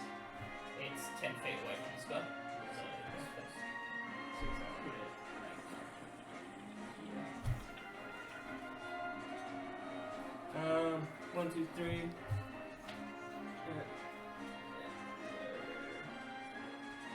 Sorry, right here. This space. Nice. Anything else? And then for my bonus action, Arkai's gonna look at his wrist and he's just gonna push a red button and it starts glowing. It's like, please work. And Mechaxerxes is gonna activate and spring off the table and is gonna start making his way up the stairs. So you just hear a loud whining and then a crash before heavy hooves just start rocking the ship from underneath as Mechaxerxes starts making his way with the rest of the crew to the top deck. He can move 30 feet, so does he make it to the top? Or? Yeah, so, but that'll be at the end of his movement. Okay, so if I command him with my bonus action, I can get him to dash. Yep. So can I get him to dash into one of the enemies? Yep. That's cool. Use this one. So, you guys, next to the stairs, there's doors. And that's where you guys would be coming from. So, like, on the... Yeah. So, up here? Yep. Alright. So, 30 feet. 1, 2, 3, 4. Just leave it there. Nice. And then, that's it. Awesome. Alright, Thalion. Alright, so first of all, my tentacles are gonna come crashing down on this guy again. Mm-hmm. 11. 11 misses. And then, a tentacle as dark as my mood starts to actually come out of the ground here. Oh, what? What? You can have 2? No. Oh, okay. So 19 against this guy. 19 hits. Alright, so he comes up behind this guy and it grabs at his legs. And he takes so 10, 12, 13 points of damage. Nice. Holy shit. And this thing is attached to him now, and he takes he can't heal until the end of my next turn. Oh, cool. That's cool. awesome. I rolled a better one. Alright. Sorry, and then I'm gonna circle this guy around. Nice. And sorry, just so everyone knows, Mechaxerxes looks a little bit different. He's a small humanoid creature with 2 legs and arms, but his legs, you see, they go into like what looks like metallic feet, but you can see underneath them are actually little wheels. And his arm is kind of like, when you see him come out, you see a wrench, and then he shakes his arm and it flips, and the wrench goes into his arm, and the blade is out. And then So it's like up like this. yeah, yeah. And then on his other arm, it was. There was another tool here. It was a hammer, I think, and then that switches in, and out comes a piece of metal like this, and then it rotates, and then it's a shield. Yeah. Yeah. Is his head still a rhino head? Yeah, it's still a rhino head. That's awesome. Awesome. All right. So chaos breaks out on top deck as the sailors shoot their muskets and their pistols, drop them, and pull out their swords as they start rushing towards the enemy. At the same time, you hear 3 dull thuds from the the left side of the ship before 3 grappling hooks, almost the size of human, land on the blue horizon. Can I have a texter? Yeah.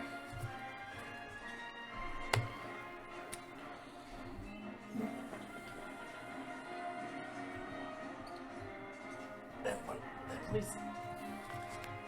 Landing themselves, lodging themselves in the deck. Before they're pulled a little bit and they hook onto the deck. You guys see that the angle that they're shot at isn't straight. They've been shot out like this, at an angle. At a high angle, coming down to the blue horizon. Are they attached with chains or rope? With rope. How thick is this rope? Thick. It'd be as thick as my bicep, which is pretty thick. But enough to get through. Alright. Dark Elves. So this one can't move? Wait, wasn't that our free round? That was your free round? Yeah. Yep. Can't move. I'll start with this one. Alright, Drea. As this guy steps towards you, you see him raise his crossbow and pulls it once, and as he does, 3 metal bolts fly out of it straight at you. Getting a natural 20. Oh my god, here it goes. So, I see this. I thought that was the next character. It's this one, yeah? yeah.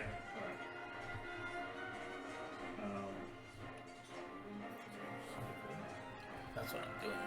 I see this. Sorry. Yeah, I see him raise the crossbow and aim at it and backstab it, so she's never going to get hit. And I quickly swipe my arm and throw a silvery dagger at him. And it's heading straight towards Drea. Yep. Goes through her and is going straight towards him. Nice. Okay. And so he as it's going towards him, he flinches from it, and it interrupts his attack, and he has to do it again. Oh, That's awesome. my God. Alright. So you magically distract the triggering creature and turn its momentary uncertainty into encouragement for another creature. Yes. The triggering creature must reroll a d20 and use a long roll. Nice. Alright. So got a 22. Oh no. But still not a critical, right? Yeah, not critical. Okay, well, still. So I'm assuming that hits. As 3 bolts. That's a really cool spell. Yeah. You can use that as your reaction? Yes. That's wicked. Alright, Dre, you take 5, 6, 7, 8 points of piercing damage as 3 bolts slam into your back. So as these bolts are coming towards her, Mm-hmm. so what's happening? I'll just say sorry, just to finish this up. So before the silvery magical knife hits him, it explodes into silvery sparks in his face, and that's where distraction comes from. Yeah. And then the silvery sparks come back and they go That's cool. and I haven't marked it on my notes. Roll. Against him or just any roll? In general. That's wicked. So as they start coming towards you, a elvish figure, like spectral elvish figure, appears in front of you and takes one of the bolts, and you take 8 less damage. 8 less damage, so that's all of it. Oh, fuck yeah! Oh, it takes all the bolts. Yeah. I like that. Takes one and cuts the other 2 down. And they fall harmlessly clattering on the deck in front of you A wish figure or demonic figure? before he rushes at you and swipes at you twice, getting a 26 and a natural 20. Oh no. So we'll do the natural. We'll do the other one first. Jesus. Feel the disturbance in the air as he This is so unintentionally combat. releases magic towards the area that he feels it at. And I'm gonna do the what do you call it? The unlucky spend luck. Yeah, which does. Minus D4 from Euro. All right. So I'm guessing you're doing the natural 20. The natural 20. Yep. So minus 2 from that roll. All right. So both would still hit. 18. Yep. Awesome. All right. So the first one does 11 points of damage, and the second attack does 9 points of damage. As he and swings at you twice. All right. I'm a prodigy. And now no one has reaction. The one up there, you see the black smoke wreaths around him again. It actually pours out of his chest before it wreaths around him, and then it like lobs forward at you, Dario, landing behind you. No. Landing behind you. No, the other one. Oh. Yep. Sorry. Did you what? Black smoke pours out of him before it envelops him, and then the whole thing lobs towards Dario. Infiltrate doesn't count in this one? No. That's so cool. Landing behind you before it's swiping at you twice, getting a dirty 20 and a 26. First attack does 13 points of damage. Second attack does 11 points of damage. Holy cow. So 24 damage. Yeah, so I should be down to 42. And so what was the deal with this guy in the roll? Could he move? I think so, yeah. Alright. So he is going to go 1, 2. He's going to go there. And then at you, Thalion, he raises his crossbow. He raises both of his crossbows, sorry, and as 6 bullets go flying towards you. 6? Yeah. So first one getting a dirty 20. And second one getting a 25. Hit. You say Okay. we roll good. Hey. Alright, first lot do 5, 6, 8 points of damage, and the second attack does 6, 8, 11 points of damage. 6 bolts before you see him reach into his belt and pulls out a clip with 3 metallic arrows and That's so cool. puts them both of them. We need that. We are Steve. Oh, Captain. Yep. All right, Captain. So, same as the other one. Black smoke envelops him, and he lobs himself forward. Isn't that the captain? No, the other one's Captain. Lobs himself on. Who's this? Bjorn. Lobs himself on Bjorn. Where are you here? Yeah. Yeah, sorry. And as he lands attacking with his 2 swords, and swipes at you 4 times with both of his swords. My God. Getting a 24 and a 14. So first attack's a 24? Yeah. Alright, so Did you As already it- use your oh yeah, I reaction? raised my reaction, yeah, so first one hits, the second one misses. Misses, and then the other 2 swipes, getting a 14 again and a 16. Only the first one hits. First one hits. Alright, it does. And it does 5 points of damage. so I'm surprised by that one, but the rest don't such. All right, and Bjorn, it is your turn. Retaliation!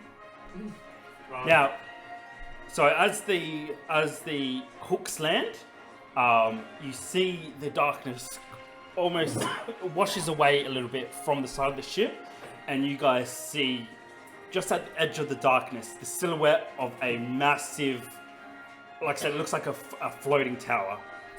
There's like almost like a square base with at least 150 large oars sticking out the side of it in two separate levels, and then two massive towers on top of it.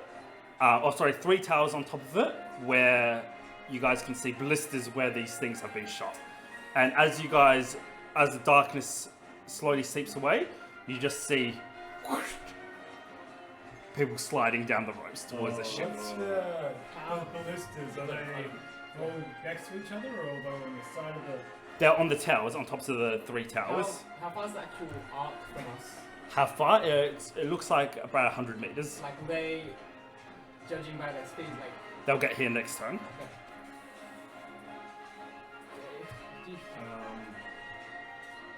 Alright, so I've just dodged all these attacks. I look down at the slash across my pec, and I look back up and just through the wolf mask. I'm just like sneering at this guy. I don't know if you can tell through the mask, but I'm trying to flip that through. Yep. And then I'm going to spread my arms wide as if I'm ready for more. And as I do, 3 more Bjorns appear. Oh, what? 3 more Bjorns appear and cast mirror image. That's a level 2 spell. This thing's so good as well. Seriously, this setup's definitely been the best. Oh, sorry, mine was a level 4 spell only. I don't know if I said that. The lightning one? And then I am going to... Oh!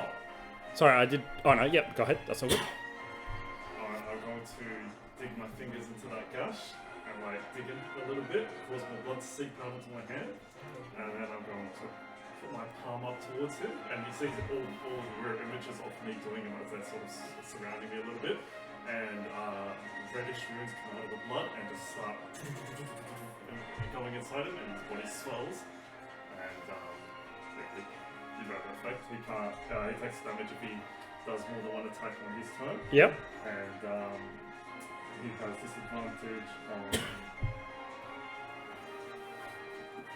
strength and dexterity ability checks. Sweet. And he do a constitution saving throw at the end of his turns to try and end it. So that was my blood limited. And that'll be my turn. That's it. Alright, who's next? Chain Dancer. Oh, yeah. Go for it. So with advantage, it's a 19. Hits.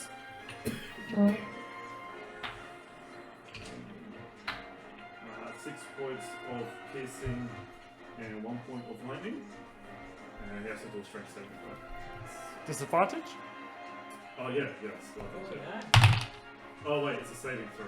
He's got disadvantage on ability checks. Okay, 13. Oh, sorry. No, the highest roll would have been 16, sorry. Alright, so it's fine. Go for a 4 attack. Getting a natural 20. Ooh! So dealing 12 points of slashing. Nice. That's correct. With 4 points of lightning. Holy crap. That's it. Alright. Stallion.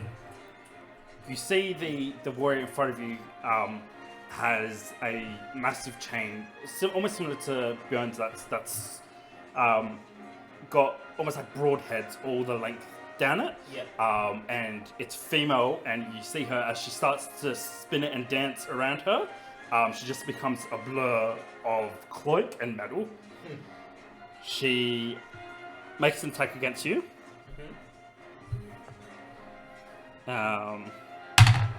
Getting an 18. Hits. Hits and does 5, 6, 7 points of slashing damage and 3 points of necrotic damage. Jeez. Yep. And you now have the bleeding effect, which means at the start of your turn, you take 1d4 damage. Oh, that's cool. As she spins and the chain just comes flying out of nowhere, it cuts into you, and before you know it, she's spun around and gone 1, 2, 3 without provoking an opportunity attack. Damn. As she spins towards you, Harakai, she makes an attack, getting a 21 Hits. and does 12 points of slashing damage and 3 points of necrotic, and you also have the bleeding effect. And then she goes 1, 2, Oh my gosh. and makes an attack against you, Kyla, getting a 24 and doing 10 points of slashing damage and 3 points of necrotic damage, and you also are bleeding. So in a blur, she just spins around, the chain constantly spinning and dancing around her as she steps back, and just literally dances through you guys. The chain spinning the whole time, cutting all of you guys. Tyler, you're up, and Dre, you're on deck. I can't remember my plans. Jinkies indeed. Okay, so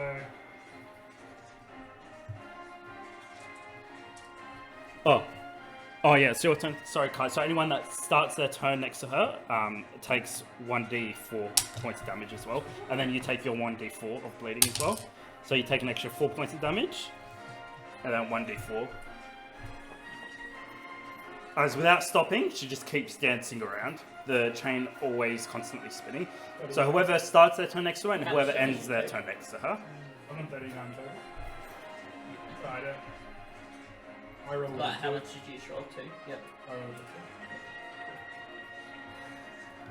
Okay, Kyla's I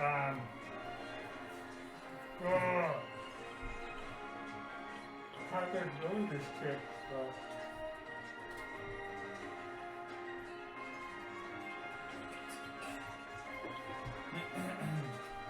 Kyla's gonna try to step out of this chick's range. Alright, so opportunity strike getting a 21. Yep. Does 3 points of slashing damage and 3 points of necrotic. Oh, sorry, 5 points of slashing and 3 necrotic. Okay.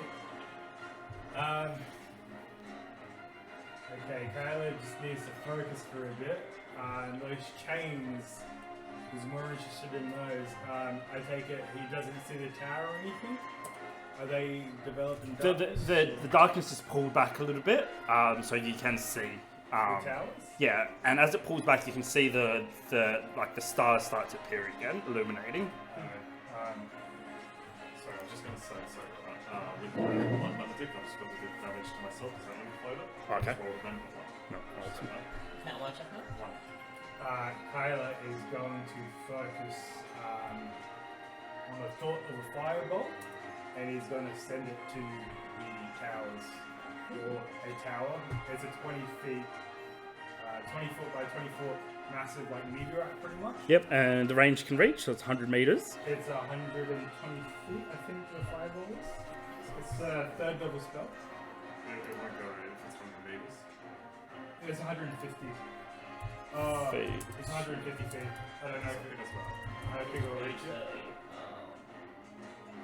150, 100. so it's only 45 meters. Oh. Hey. Much shorter than meters.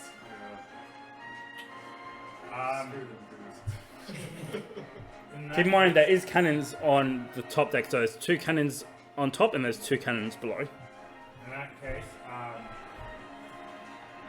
Kyla is going to run to the cannons, and as he does, he's going to 4 bolts in 2 directions of fire, and he's going to try to hit the rope. Awesome. Alright, roll attack. So he's going to twin the cantrip fireball. Yep. And Amora, can you just note down the 3 ropes as well for me? so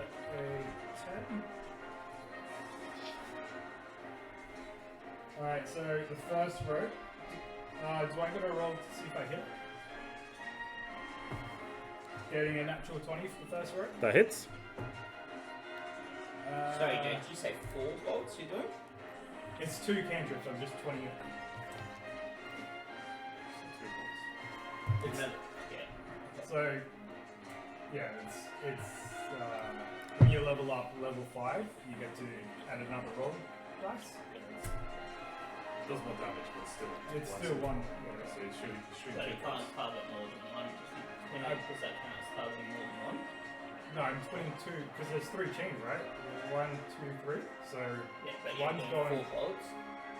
It's just 2 bolts. Yeah. The other one was a 3. 3 misses.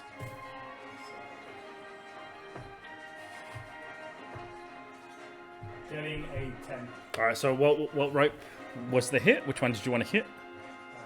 Let's say the middle one. Okay, so can you just put 10 damage on that rope? And then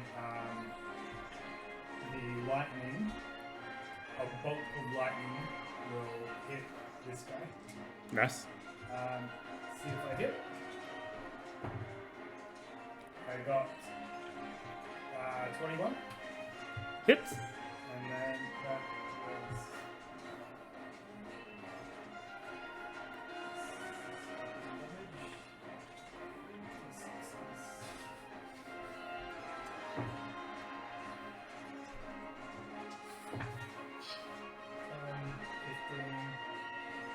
$17. 17 points damage on that guy, so a bolt of lightning shoots out, slamming to his back, and doing damage on him.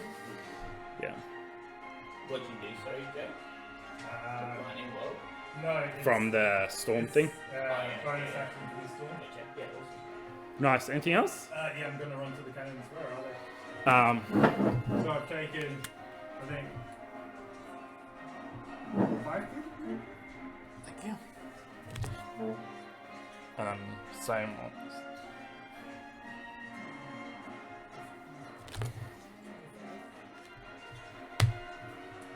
That's it. All right, Drea, you're up, and Daria, you're on deck. Alright, Dre's gonna cast a cantrip poison spray on this guy. So he has to make a constitution saving throw. Does he get disadvantage? No, not on saving throws. Oh no, that was the other guy. Getting a 8. Oh, Twitting takes 1 sorcery. So he takes 12 points of damage. Well, what spell did you do? Poison spray, it's a cantrip. Oh, cool. Nice. So, So how do you do it? How does Drea attack him? you bitch! She just raises her hand. Cauldron for you. Nice. What is it called? Yeah. Anything else? I don't think I'm gonna do any bonus actions, so that's it. All right, Daria, you're up, and Haruka, you're on deck. Alright, so let's pull out my rapier and I attack the guy next to me. What are you doing with the +3 on you, or It only works in combat or something. the sword? Yeah, are you using the rapier now? Yeah, I'll just add it to my AC. Okay. Sorry. Just, when you got a minute. That was actually a natural 20. I think I was supposed to crit. So if crit's max damage, then I do another 20 damage to that rope. So it would have been 28 in total. Okay. On the middle one, that was the same one. Yep, awesome. So you blast it. It snaps where you've blasted it, and you just see the figures on the rope scream out as they go plunging into the water Sweet. as this rope falls limp. How are they hooked on? Sorry, just. It was a rope, and they it looks like they just had a hook. Or, No, like how's it hooked onto the boat? oh, it's a grappling hook. So shot in, and then they've pulled it back, and it's hooked into the So plates. if you just unhook it. Yeah, but it's like pulled taut on the other side, so it'd be hard to. Yeah. And it's a big thing. Sorry, keep going.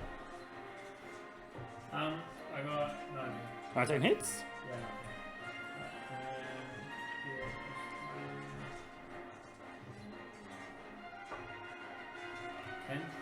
damage.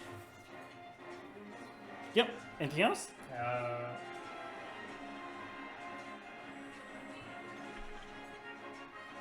think I get another shot. Well, I'm not sure if I get 2 attacks just because I have the bow.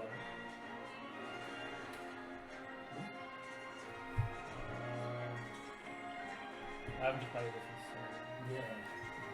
I'm gonna critical What are you trying to do? Do I get 2 attacks? He gets 2 attacks at his level, doesn't he? Yeah. Regardless what weapon he's using.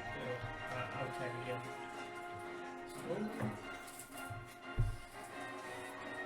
14. 14 misses. Yeah, that's what's Cool. So you stab him with the first hit. The second hit, he parries it out the way. And that's it. Where are we? Harakai and Thalion, you're on deck. Okay.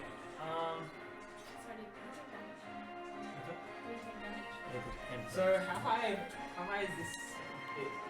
The rope? Oh, that bit? It's 10 feet. On the 10 feet? first attack, second. I'm going to. Let's see. Okay. I'm gonna go 5, 10, 15, and then Harguy's gonna activate his rocket boots, which triple his jumping distance. So he's gonna go here. So that was 15. Yep, 15. And then 20, 25. And then he's going to pull out like a few components out of his pouch. And you see he's going to start loading gunpowder into this like small metal contraption. And then he's going to place it near the grappling hook. And he's going to cast Inflict Wounds. And it's going to kind of like attach it to it. Yeah. To the rope, and then it's going to detonate. Yep.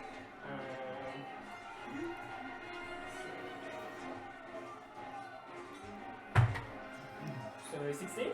16 hits. Cool. And then it does 3d10. That's first level spell. Don't forget your d4 damage as well. Oh yeah. First level is it Jill? Yep. And the rope takes 10 points of damage. Yep. No chronic damage. And then bonus action.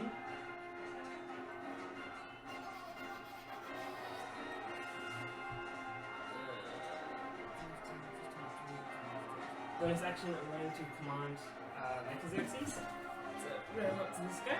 So he's on the next level up. Oh, is he? Yeah. Okay. Alright. I won't be able to make it for 30 feet then? Oh, there you go. It's 10 feet up. So, we'll get here. Yeah. So sorry. As you see it, so it'd be like 10. Like that's 10 feet. Yeah, You know what I mean? 5, 10. So yeah, that was 30 there, and you get to 30 there. Okay. Cool. And then it's going to make Xerxes gonna getting 10, I think. 10 misses. Cool. And that's it. D4 damage. All right. The explosion goes off, and you see the rope unwind from pressure before just catching again. But the sudden jolt of it loosens one of the borders, and he just goes screaming into the water. Nice. How much damage did you take them? 4. So this one's undone. No, it's still there. Yeah. All right, Thalion. Alright, so I'll take my d4 bleeding damage. I'll take 3 damage.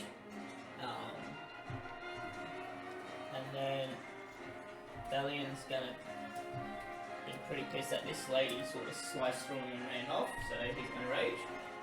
And then he's gonna go. I'm just gonna go there. And I'm gonna reckless attack.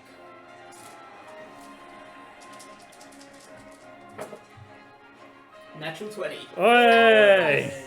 He's pretty pissed. Alright, so she takes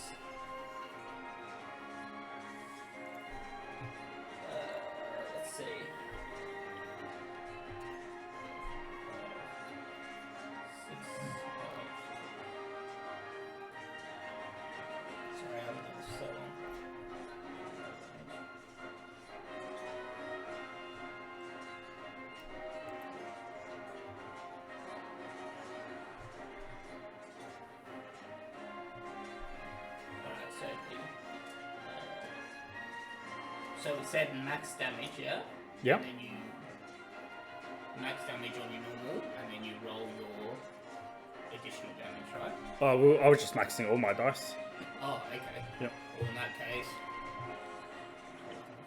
So max is for one set of dice and then you roll for the second. Oh, okay, I was just maxing all of mine. But Right. okay, we'll do deal it. with it. Yep. 40 damage. But, oh, no, sorry, do it that way. We'll do it from that way. So roll a max 1 and then Hunter. Alright, cool. Yep.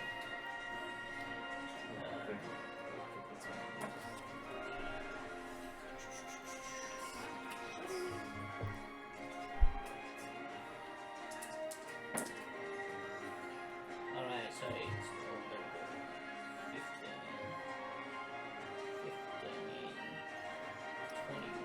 29 damage. Oh, shit. And then I'll attack the second time. Mm-hmm.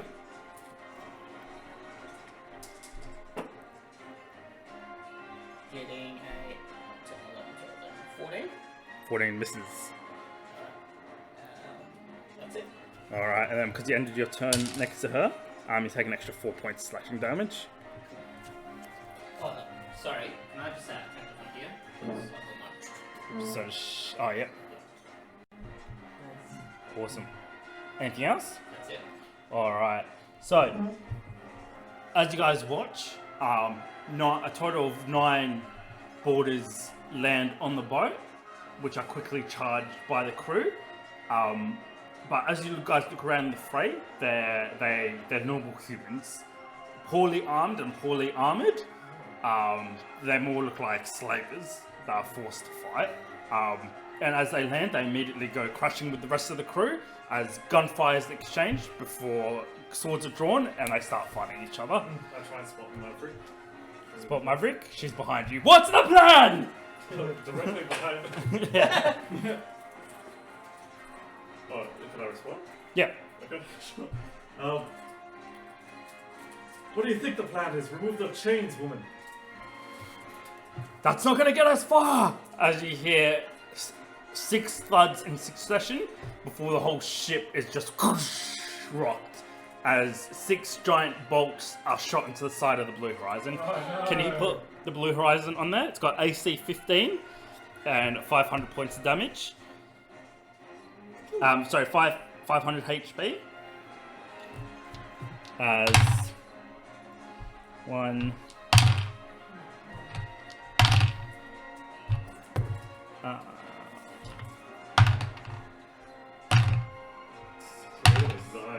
Okay, we're gonna go.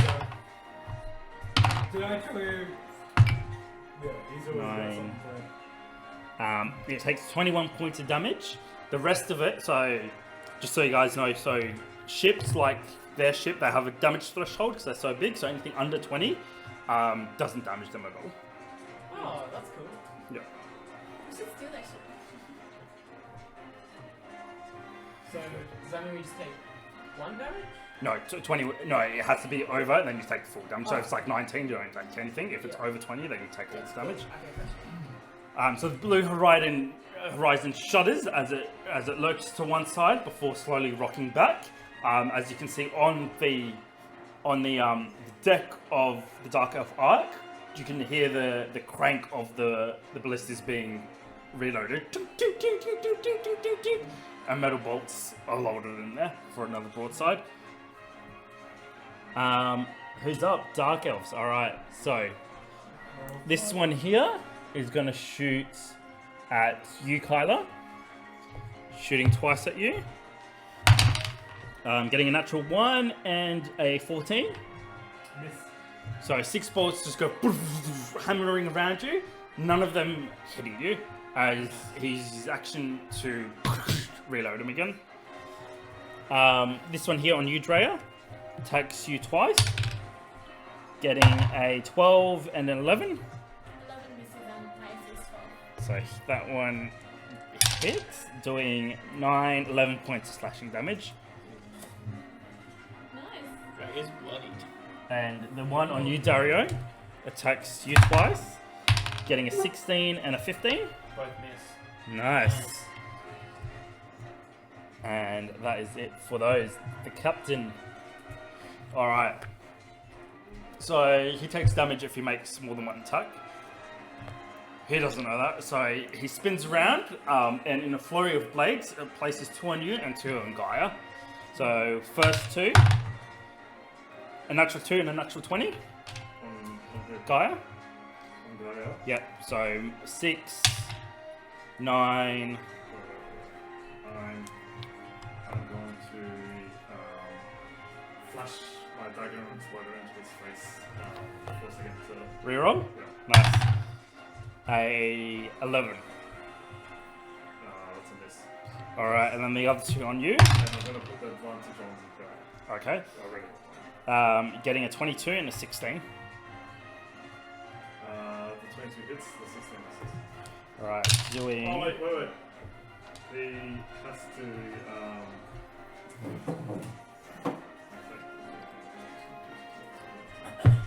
okay, so you have to roll a d20 for each attack to determine whether you attack one of my duplicates instead. Oh, that's cool. So only 1 hit, so 1d20. What was the other roll? I don't know, but you said only 1 hits. Yeah, but it's many targets me with attack. I think it was a 14 and a 16 or something. They were pretty close. No, one was okay. Just roll for one for now. But next time, target him 4 because my duplicates have a different AC. Gotcha. 3. Plus what? Plus his attack roll? No, you just roll them.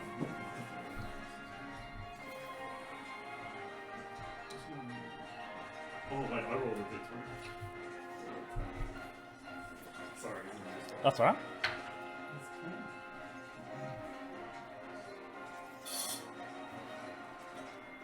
Yeah, so I rolled a 13, so you hit one of my duplicates instead. Nice. Alright, so cutting and slashing. He just goes for the closest ones. Yeah. Do they disappear or do they stay there? So you hit with one of them. Yeah?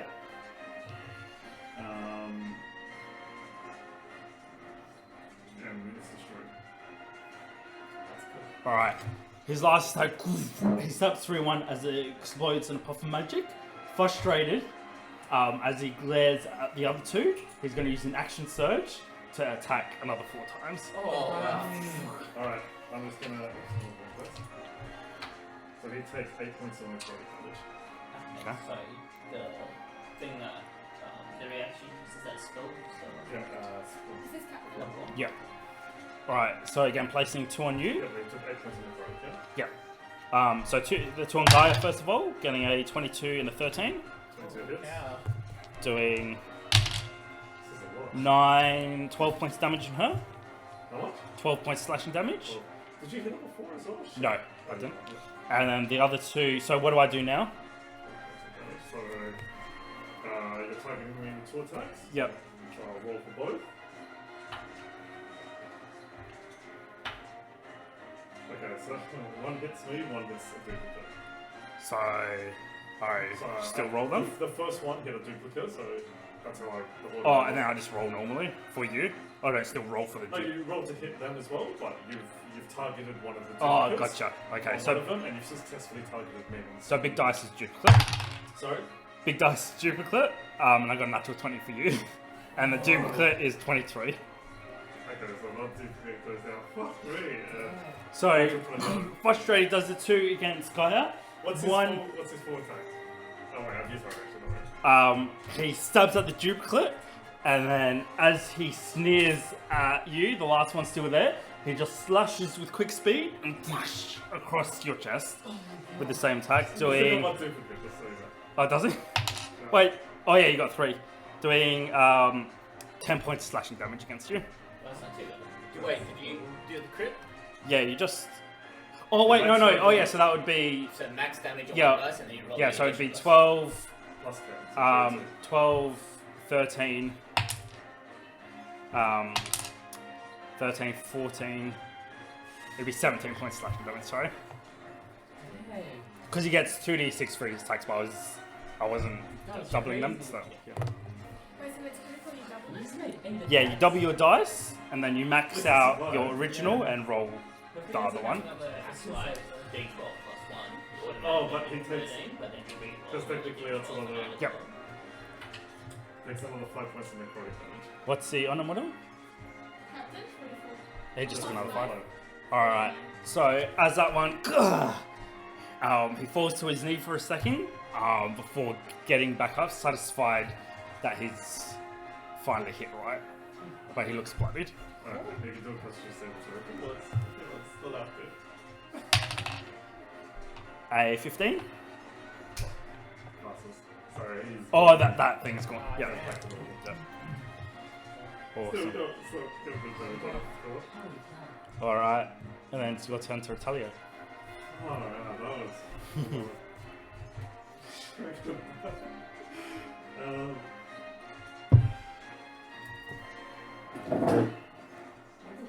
Alright. I just got the slash, and I'm starting to bare my teeth. I'm getting furious, and as I slowly look back up at him, the phantom blades come out and pull both swords, and they're just hanging there at my side, and I'm gonna activate my lightning shroud. So now there's four. Basically, that's a level 3. And just so you know, so when I do that, it does add extra damage. I'm going to choose from a number of different damage types, and I'm going to choose radiant. Okay. And put it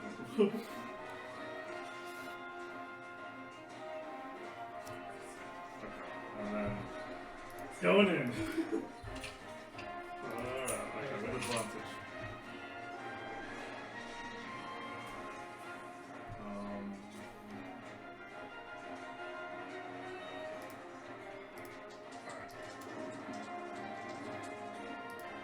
Attacking with 8 gear. Getting a dirty 20, sorry. Dirty 20 hits? Wait, actually, sorry. Oh, that was your... no, that was still... Yep, go ahead. Okay, getting a 7 points of slashing damage.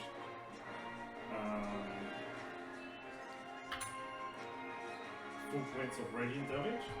Which is just normal. And what else am I doing? 2 points of lightning damage. And then so as I slash him, it's more of a attack to throw him off. Because as I'm slashing with my axe and I get him, I'm actually going to reach out with my other hand and just grab him by the throat. Is he wearing any metal armor? He is. Alright. I'm going to do my shocking blast then. Giving a 18. 18 hits.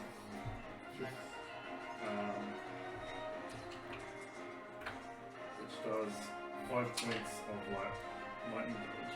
What's he on a model? 67. And he can't take reactions till the start of his. Oh!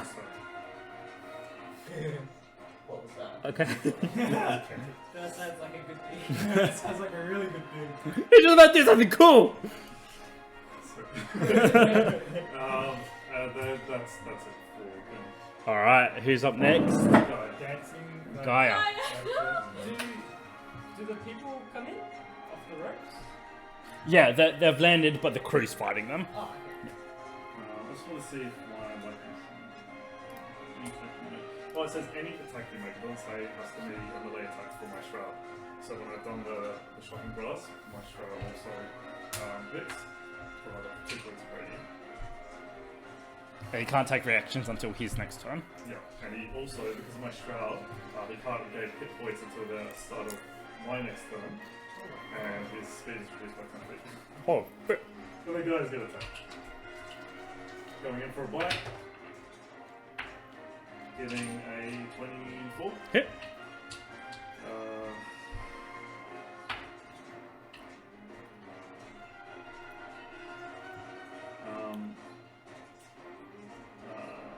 7 points of piercing damage. 4 points of lightning, and he has to do a strength saving throw. Just normal. And just, A 19. second attack for her. Comes in with a claws. Getting a 17. Hits.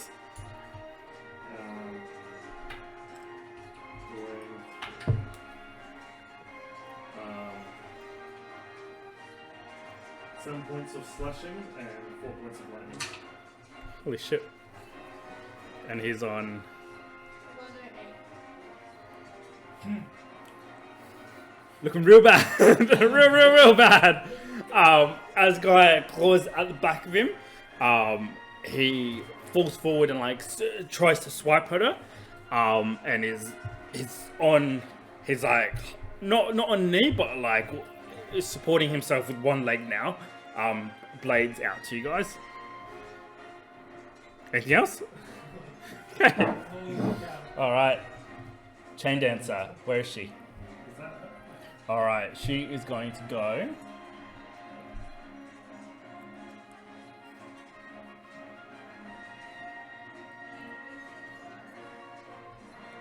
Alright, she is going to go step forward to Björn and attack him. She attacks with disadvantage. Getting a 13. And then she's going to move to Dario and attack him, where she can get advantage. So just roll normal. Opportunity strike? No, this move that she's doing doesn't allow for opportunity strikes. Getting a 17. Yes.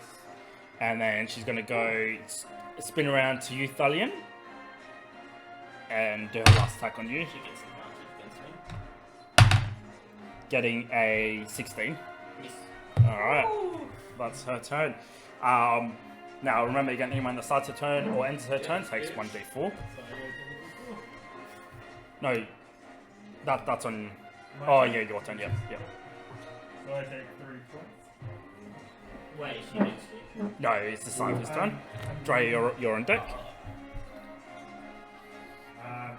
Kyla's just took 6 shots from this guy. I think it's 6 or is it 8? 6 bolts. Yeah. 6 bolts.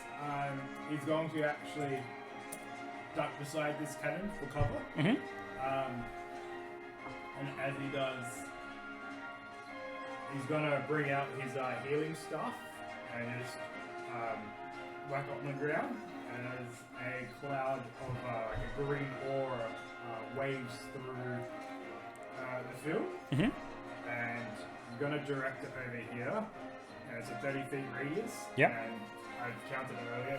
It hits everyone. Yep. Nice. I can only target 6 people, so I can't target Gaia unless you want to allocate your healing instead. Try that. Alright, so it's going to do. Yep. Alright, so it's going to heal all of us. For.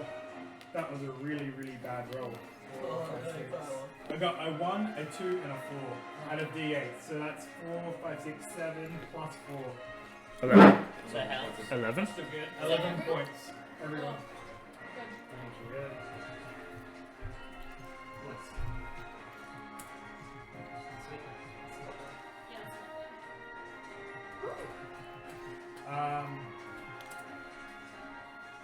And he's going to look towards the whirling winds as he summons another lightning bolt on this guy.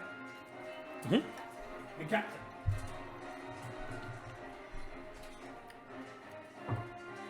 Getting a 26. He can't take reactions until It gets back to his hit. And that is 4d6s. Getting a 6.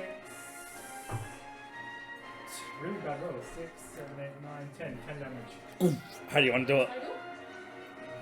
Total? So was that 6 charges on your? Just setting up all these kills. Just smite him with lightning. Just this massive radiant lightning. You just see a streak fly from the storm. And as it hits him in the back, you just see his eyes bulge as his armor turns a light red. And you just see his eyes bulge as it smashes into his back, and he falls down a massive gouging hole in his back, smoking from where the lightning hit, as the armor slowly starts turning a deep black. I shield myself. Nice. I'm gonna get to use this Good boy. Nice.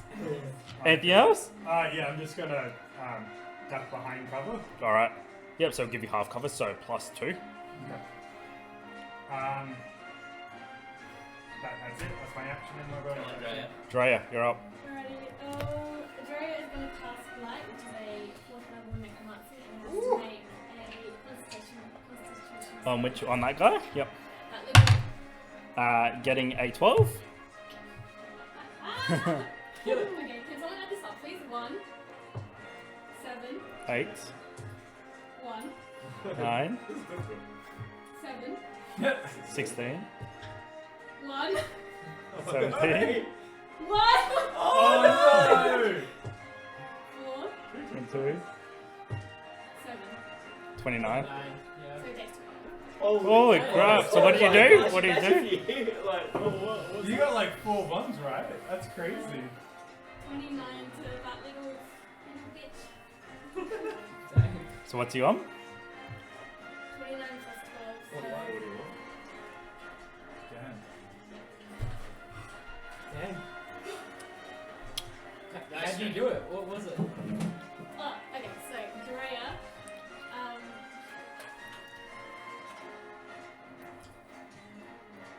just kind of looks at him, holds both her hands out and pulls, and you see the moisture just falling out of his body, as if you can see the life literally just like crumbling, like he's dying. That's gross. Yeah, because he says we drain the moisture and fight to feet. That's awesome. Anything else? No, I don't think I have bonuses. Alright. Dario and Haruka, you're on deck. Actually, sorry, I'm going to disengage. Nice. Attack that means 11.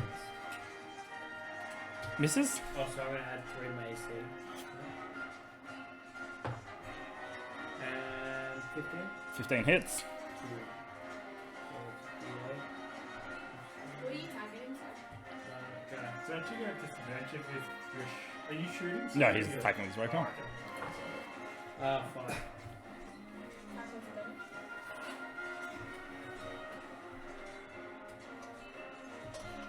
I see your character. Alright. I always think you're like. Anything else?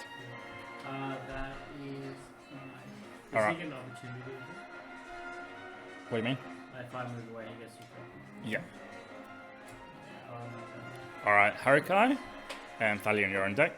How does the crew seem to be faring against this game? At the moment, pretty easy, but you can see there is another 10 coming. So at the moment, it looks like they have the upper hand, but with the additional 10 coming fairly soon, the odds will be turning. Okay. Harakai's just gonna try and knock this one out again. Go on, Haruka. Ooh. Nice. Oh. What was it on? 10? Sorry? What was it on? Take the 10. Yeah.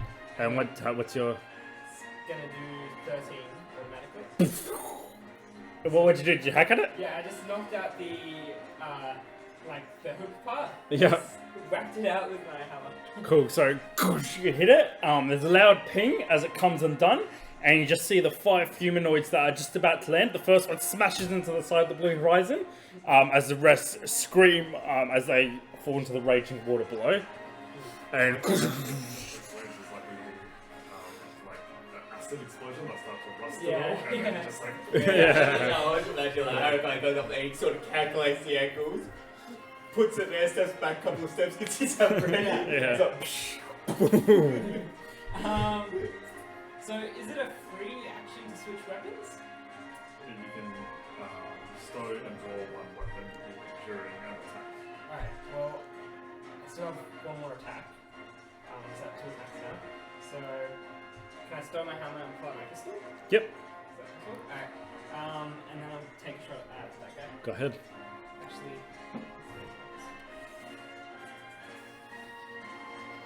60 feet. Alright. Natural 20 again! Okay, so it automatically does 15 damage plus a d10. To this guy? And I'm shooting at that guy. 15 plus plus 9, so 24. Oh. 24 points of damage on that guy. And then, bonus action. Is his face. Metazexes is gonna get out of that guy's thing, so he gets an opportunity attack. Once. Getting a 12. I don't think that New things are fun. so. Yeah, he's got AC 15, so misses. Yeah. And then he's just gonna take his sword hand and try and chop the rope. 11 plus. So 15. 15 hits. Sweet, and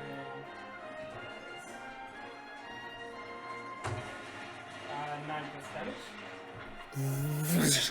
Slices halfway through it. Same thing. It bulks under the pressure, unwinding, and you see 2 fall off as it jolts.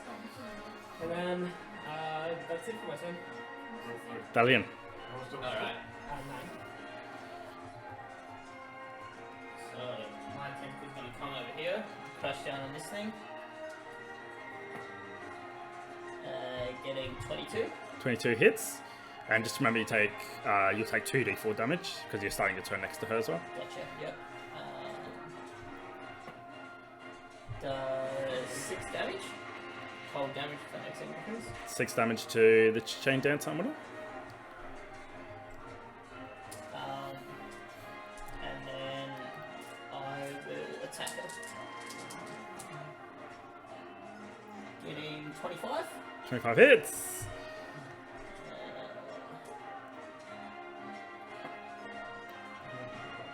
Range 10 damage. Second attack. Oh damn. It's got a 7. 7 misses. Alright. That's my turn. Alright. And my damage. 2d4 damage. 2d4, and you're ending your turn next to her, so you take 3d4 if you're going to end there. So 10, 4, 5, 6, 7. Is that half damage? What sort of damage is it? Slashing. 10. So 5 damage. Awesome. Alright. Another 6 shots, another 6 slugs ring out as 6 bolts smash into the blue horizon.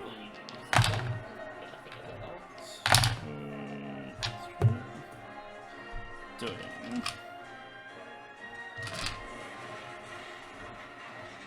Hey.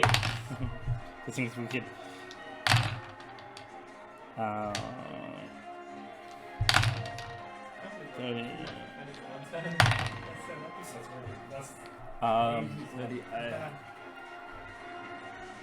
Doing 78 points of damage. Oh boy.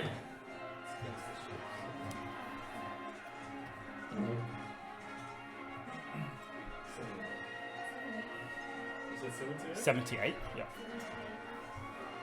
Holy crap. Alright. So, Amina, you see the one. You guys hear the one as 5 humanoid sailors land. You hear the one on top of here with his bolts. Back to the Ark! As he aims one attack at you. Who's this? Thalion? 21. Hits. Doing. What's my D4? Doing 3, 4, 5, 6, 7, 8 points of piercing damage. And his second attack on you, Kyla. You have +2 to AC, 22. Doing 5, 6, 7, 8, 9 points of piercing damage. How much, sorry? 9. 9. And then as you guys watch, black smoke starts billowing out from his chest. And as it envelops him, he lobs up into the sky in the direction of the Ark. Is that a spell he's doing? No, it's one of their abilities. Whoa. That's cool. And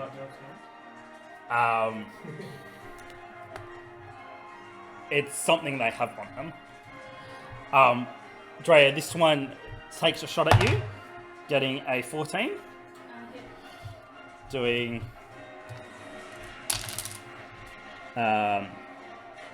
3, 4, 5, 6 points of piercing damage before he does the same thing. Minus 9 damage. Sorry, take no damage. Oh. You take how much? None. And Bjorn, it's your turn. Wait, I don't know if he doesn't. You don't take any damage. It's just these two left. Oh, sorry, that I didn't realize that one was still there. That one is going to do his 2 attacks against you. That was a miss. A 16. Miss. Before he does the same thing. Joel, can you just get that? Sorry,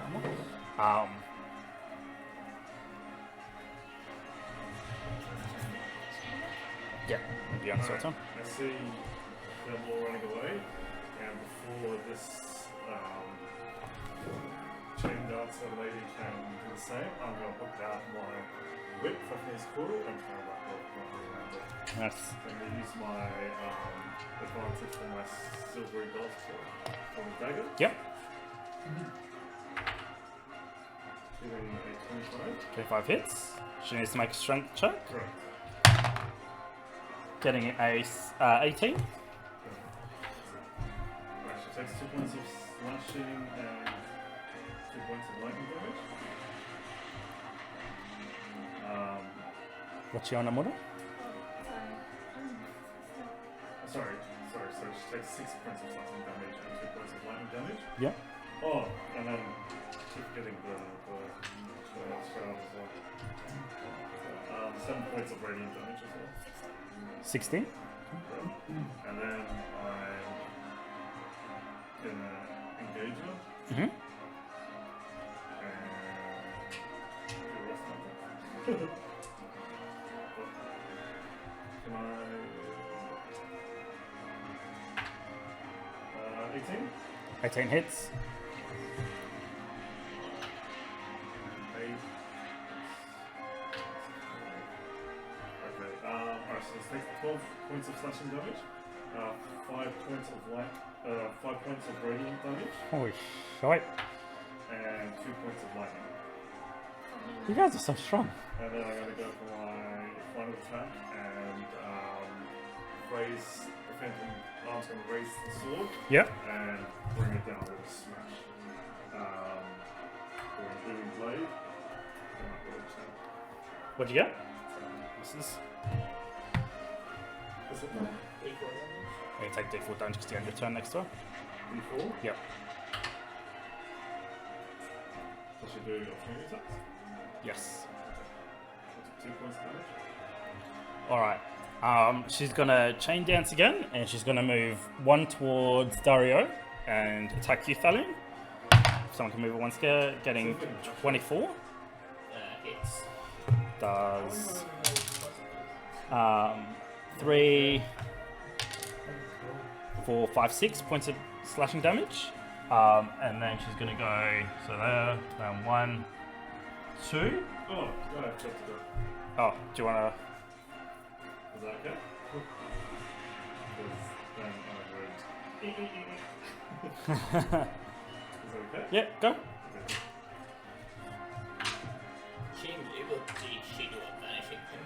26. She moved. It was part of the chain whip. Should have to do 26. 26 hits. She's Right, gonna. saving throw. She's going to use her reaction, and you see the smoke pours out of her, and she goes. Shrouds herself in darkness and goes 1, 2, 3. Is that a spell? No, these are all their Oh, God, abilities. maybe. Tell me So I'm she's- taking 3 damage. Oops, I just spelled it. Do I not take the 3 damage from before? No, yeah, no, you didn't. Yeah, Does she avoid this attack then? yeah, Hey, that's cool. Can I go up and do a second attack? yep. We already got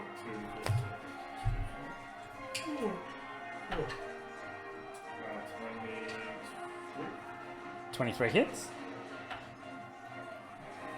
10 points of slashing. I'm rolling the wall flame. All right. So, as soon as she appears, You see her, she's reaching down and she loops an arm around the captain, and as the smoke again starts billowing out of her thing, how do you want to do it? It starts billowing it out, striding her and the captain. Well, that was her claw attack. Did I just say it was on fire? Sure. She just, like, guy goes in, attacks her here, and as soon as she starts moving, she's on the trail, and just leaps and grabs her by the throat, smashing onto the side of the deck here, and just starts wringing her neck. Snaps her neck as blood pisses out, and she drops the captain next to her. Damn straight. And Bjorn didn't kill anyone, he just walked up everyone. Yeah. Hurricane just hit the ropes. That's what Hurricane did. That's good. Nice. I'm still on the weapons and weapons. Heck yeah.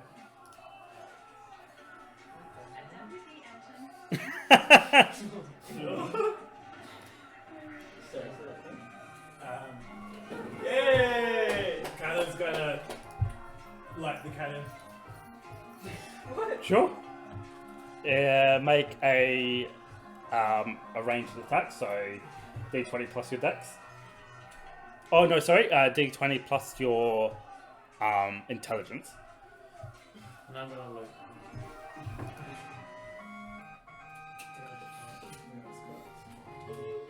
You know what? I'm gonna use Tide of Chaos for this.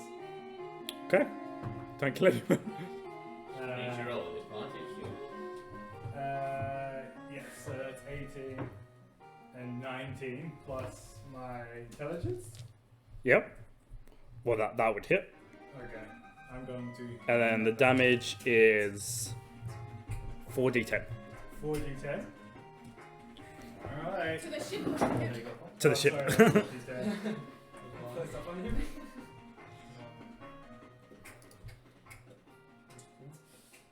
Kyla turns Oh, it's not a D10. A mixture of blue and red. Alright, so 9, 3. Does this matter? 12. Yeah, because it has to be Okay, 9, 3. 20. 8, 6. Alright, this doesn't count. 3, 6. 9. Yep. 8, 5. Hang on, 12, 9. 34. Thank you. And then they say 5, 2. Yeah, I'm not going to 6, 8. 41. 4, 2. 41.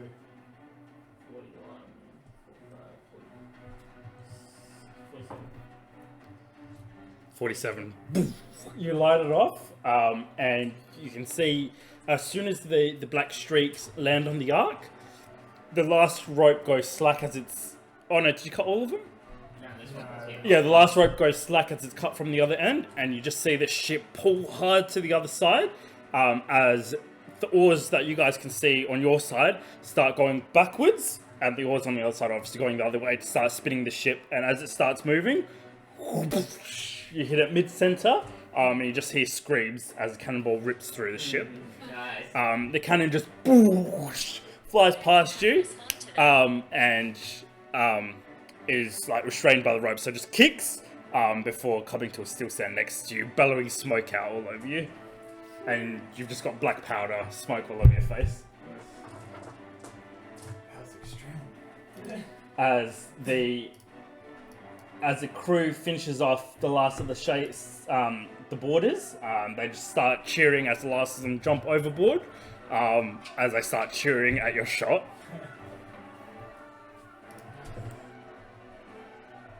Good. Damn. I don't like this question. Don't blow. I've been rolling really good. I cheer with them and point up like a hurrah, like we did it, you know? So what's the plan? Says Captain Maverick too. I jump on top of the Like, is it car. other It's ship really or- hot, so I jump back. It's pulling off. Give chase! Just stay by my side, dude. I'll keep you safe. As I say, pulling off my mask and it just shrinks back into the next. She laughs and she's like, I didn't see you drop one. Yeah. I just thought this. As she blows the smoke from one of her pistols and puts it back. Cold.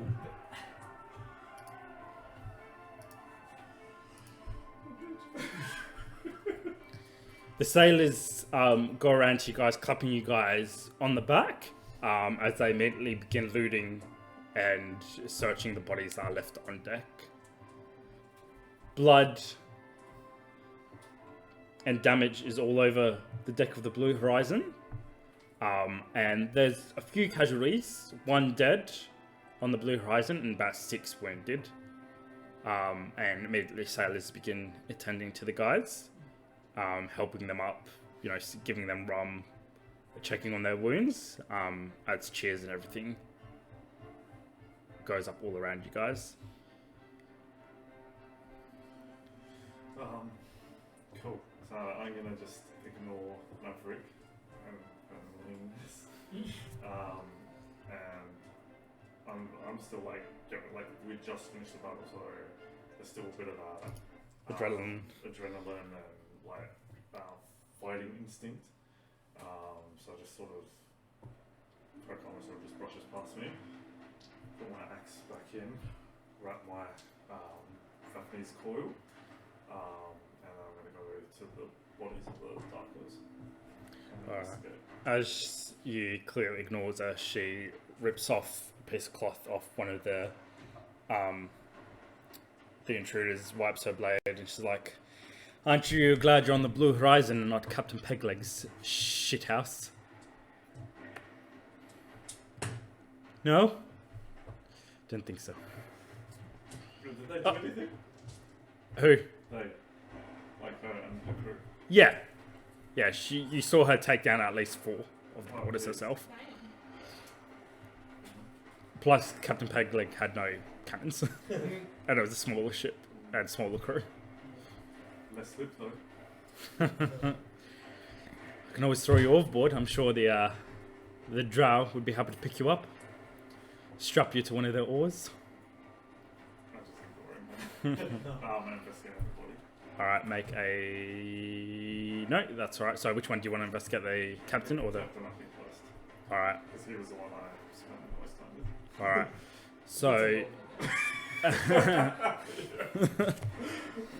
As you inspect him, his armor is blown to bits from Kyla's attack. You do find in gems 200 gold pieces, and with your passive insight, you understood Passive investigation. investigation Good way to touch. that the little black obsidian orb that hangs around his neck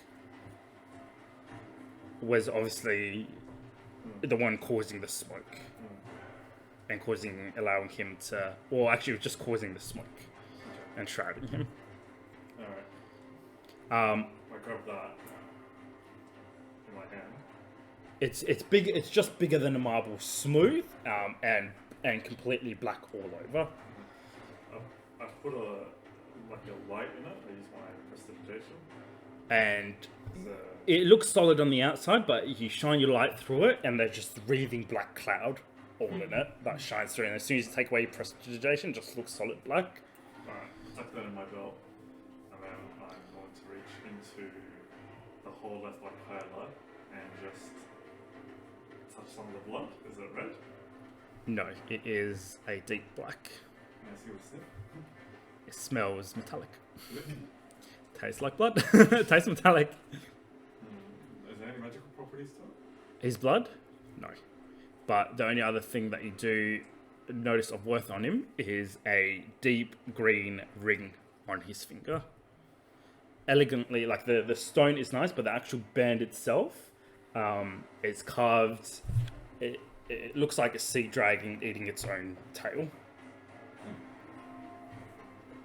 Alright, I'll pull that off. I just have my hunting knife on me and I just lob off his finger and I pull the ring off. Too soon.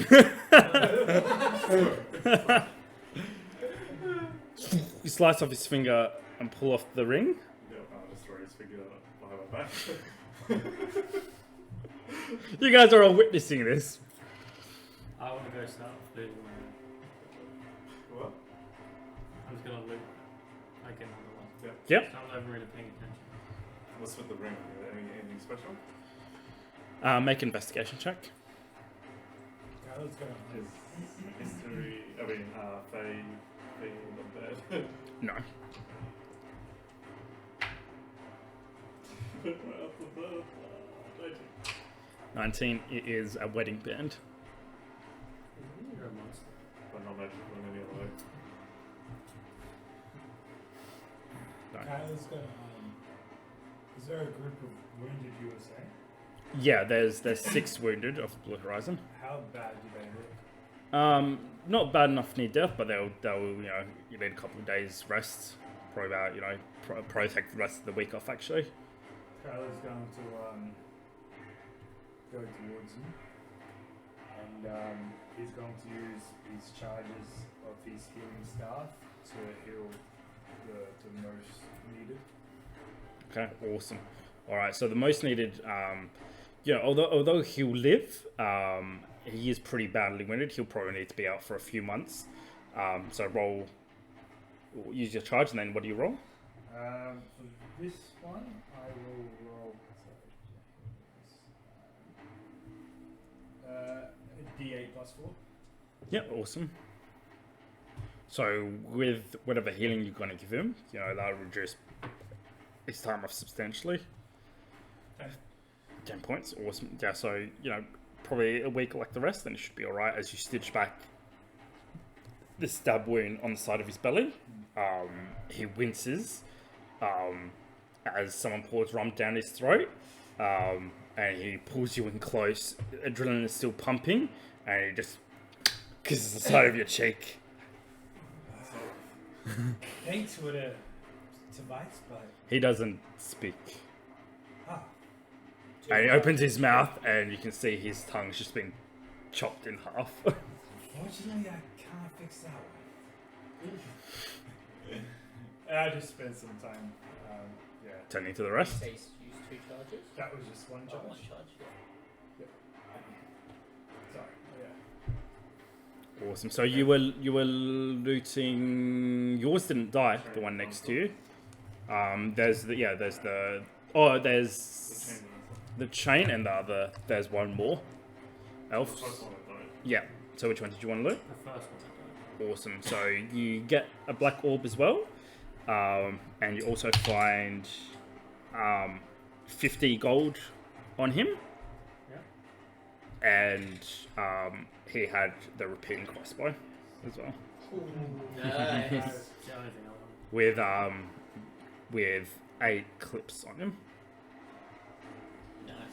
Yeah, actually, that's interesting. So, what about the swords that this captain had? Anything interesting about them? The swords themselves are quite interesting, quite well made.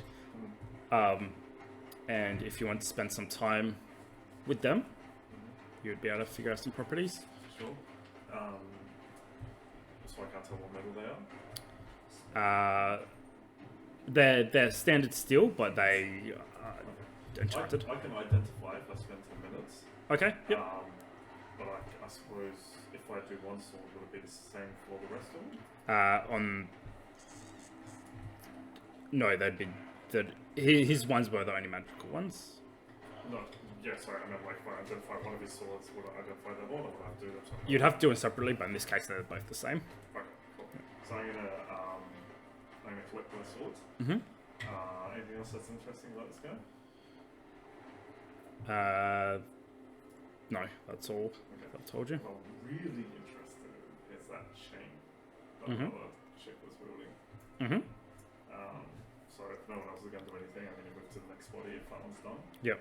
And So the chain answer. Oh yeah, that's right. Yeah. So, if black. you want to do something, go ahead. So Darwin is still raging, and he's gonna stalk up to the chain dancer, and he's gonna start kicking her. How dare you turn your back on me in a fight, you dirty, Child smuggling wench! They just get a food into her. As you boot into her in a rage, her limp body, shakes against the railing as you just kick into her. And after the second kick, you hear a crack as one of her ribs give way. As you're watching this, Bjorn, you realize she's actually only a child of about 16. Right, the guy. Looks older. I mean, like, for an elf, she looks... Sorry, you can't tell her how old she is, but for an elf, she looks quite young. Run now! Go on! That's enough. Valiant. What is wrong with you, man? I pick her up, throw her overboard. I stuff him. Oh my god! Holy cow. Alright, so Tanya, as you pick her up, throw her overboard, Bjorn, what are you doing? So you've just picked her up from her hair and her belt, and he's picking her up to launch her over his head. What the hell is wrong with you, man?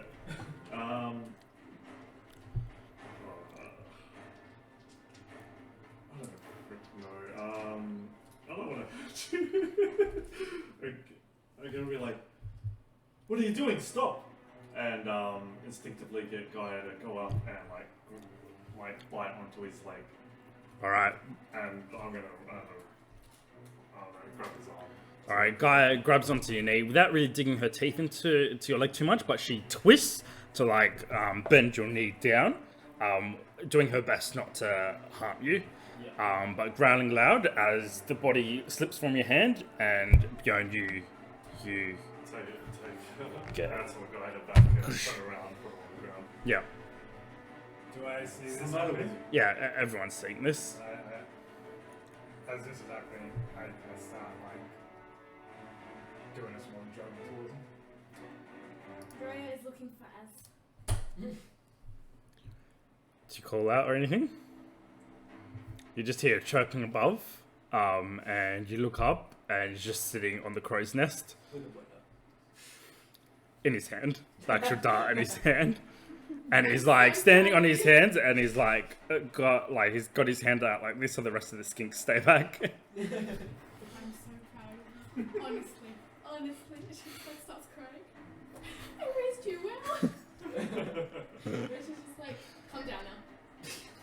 He turns around and hands back one of the bolts, the bolt, and he just jumps. And jumps and leaps towards you. And you catch him with your hand. And as soon as he lands, he just crawls up your arm and onto your shoulder, and he's just licking your ear. Checking you for wounds. He's running all over you, checking you for wounds and things like that. We're gonna make our way to As I make my way over here, they do Tuscan, and I say, guys, stop goofing around, but I embed those words with magic as I cast Suggest and use both. The Galleons need reads, more to help him calm down. Oh, I've stormed off now. But Oh, have you? sorry. I thought you guys were still fighting. No, once the lady was dropped, I lost interest. I've stormed to the back of the ship, and I've got People, my as trident out. you're talking, people are the sailors getting out your way after seeing this scene. I've got my trident out, and I've sort of stood on the back of the ship, and I want to have a look and see if I can see their ship anyway. Make a perception check. And I guess I just chill with the rest of the game. 9. You can't see the ship, but you can see the darkness heading off in a direction that would be southeast to you guys. And it seems like the darkness follows the arc Okay. as it starts receding away So from as you it guys. gets further away, we can start seeing the As it stars. goes, yeah, that's how you can judge it, because it's as it moves, you see stars starting to appear in the sky. Alright, so we're telling stormed off and let's get this one.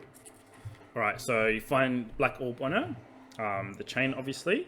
You find another 10 gold on her, and on her on her right arm, you find a band that has the same gem and the same serpent eating its own tail.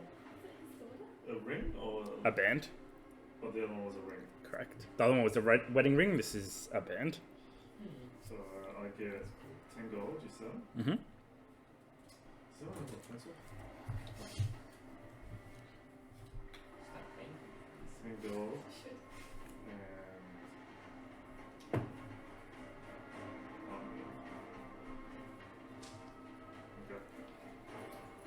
And side by side with the captain, I'm gonna brush the face, like a hair out of the face, and just see if there's any relation, like they look similar. Despite the blood on both their faces, their features, the chin, the nose, like the eyebrows and things like that, there is strong similarities between them. And with your passive investigation, you can fairly certainly say that that was his daughter. Should I I'm attack just gonna curse for frustration and punch the bed. Anything else interesting with it? Other than the chain, no. Is there anything? Is there any other bodies here to loot? There was one which I think you were looting. Yeah, so you got the black orb there. Oh yeah, I already told you what you got, yeah. And then the rest are just humans, but they are very poorly armed and very poorly She armed. was trying to take the body back. Like, Yeah. is there anything that sort of made, like, was that just honoring the body, or would it have been something? Probably she wants to, bury her father or get him back onto, she just seen him go down, and she just wants to get him off the ship. Sorry, when you say he captain, like, was he the captain of that ship? You he don't just know, but got- he was leading like, this he was attack. leading Yeah, this yeah. attack, Is she a child? In terms of elf, yeah, she definitely looks like a child. I just wonder under my breath about fathers, putting their children in danger. And I just get up. I agree. I just get up frustrated, and I'm gonna walk past Maverick. And as I do, I'm gonna say, killing is easy. It's as easy as dying. A thank you would have been nice. And she says nothing more as you storm off. As you do storm past one of the human bodies, you can see one of them shirtless, a metal collar around his neck. That's the same thing, a serpent eating its own tail. But no gem or anything, just a crude kind of iron thing hammered together, which is on all of them. That's it. What are the rest of you guys doing? Harakai instantly sprinted, uses his rocket boots to jump down off of here, sprint over to Mechaxerxes, and he starts almost patting him. He's like, "You worked! You actually worked! Good boy!" And he swings his arm, and a bit of it falls off. Still ironing out the kicks. That's okay. Main thing is, you worked.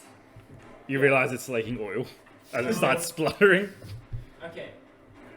In development. Anywho, here's a cog for all your good efforts. I'm gonna feed him a cog.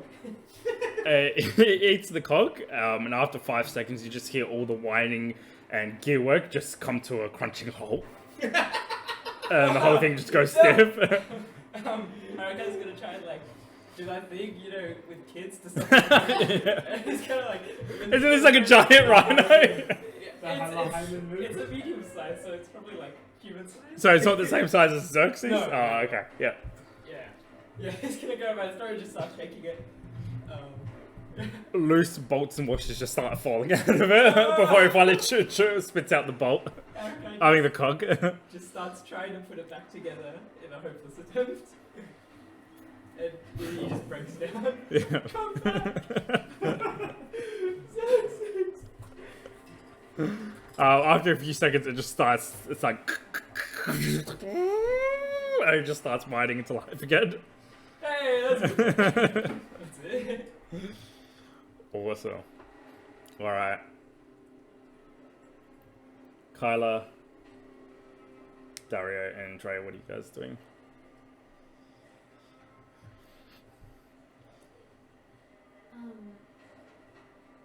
Dryer's just going to get one of the flowers out of her hair and place it on the girl's chest.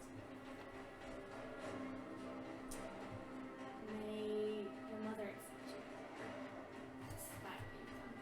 And she walks off. Accept her, says Boris, who seems like he's literally just woken up. Hopefully she ends up in the deepest pits of hell.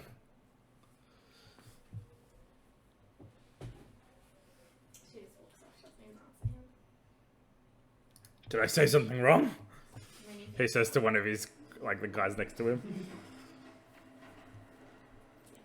Dry walks off. Alright. So, as the crew begins the job of cleaning up,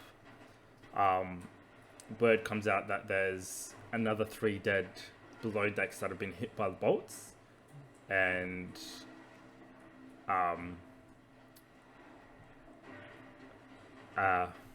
Wet Snout has also been hit by a bolt as well. I survived. He's not dead. Yeah. Oh, wait, really? Yeah. He's eating the ball. Surely. He seems to be fine, Put it down. but the bolts pinned him to one of the pillars in the ship, but he still seems to be okay and moving as normal. No, that's that. Ben's gonna run down. So he's pinned to like a post or something? Yeah. So the bolts come through the side of the ship, hit him, and then pinned him into one of the main pillars How's of the ship. this? Is the bolt still in there? Yeah. How And there's just a whole bunch of crew members just looking at him, as he just looks lazily at them before turning around, and he starts licking up the blood that's dripping from him. Hey, it's gonna be okay, Wet Snout. Should we kill it? No. Says one of them as he cocks it in his gun. Why would you kill it? I mean, This is what. Have you never seen an animal before? Because I have. I've seen many animals. we should probably put it down, Master Dwarf. No. This is It's how they- possessed, says another one of them. Look, listen. It's just a regular horse. Haven't you ever seen a horse do this? The thing's taking a fucking bolt through its side. Look, I'm gonna fix this, okay? I'm gonna grab a magic stone, feed it to him. As soon as you pull it out, he like tries to move towards you. Reaching out his neck, takes it, starts sucking on it with and crunching it with the few teeth that he has left. And then there's just a wet sliding sound as some part of his entrail just falls out the wound on his side and just lands on the floor. Put it Before he turns around and licks it up and grabs it in his teeth and starts munching on the sack that just burst. It looks like it's his bladder or something. No, just kill him. Put him down. There's just Dryer reaching behind you. Yeah, Hurricane pukes. He's a good horse. He's a good horse. Maybe we should just leave him. Maybe we should just leave him. That's a good idea. And they just close the doors on him. Yeah, I walk out as well. Oh my god, that's so cool. Put him down. Eric, I don't know. So someone put him down, please. Alright. As Mr. Gibbs gives the tally to Captain Maverick, she curses under her breath for the men that she's lost and starts yelling out orders to clean up the ship. And she calls a meeting with the Fate Chosen and her named crew, like the bosun, Mr. Gibbs, and everything like that. And that is where we'll end tonight's session. Before I forget, I think this is gonna be great. Mm-hmm. Cody reminded me. I'm just gonna pay my Blood ones? Yep, awesome. Good stuff. Join us next time, guys, to see what happens with the Fate Chosen. What's the... Oh man, that was so disgusting. Hey guys, my name's Cody, also known as Dario. Thank you for watching. Feel free to leave a like and your comment from your favourite moment from today. And remember, as always, spread the mythic word.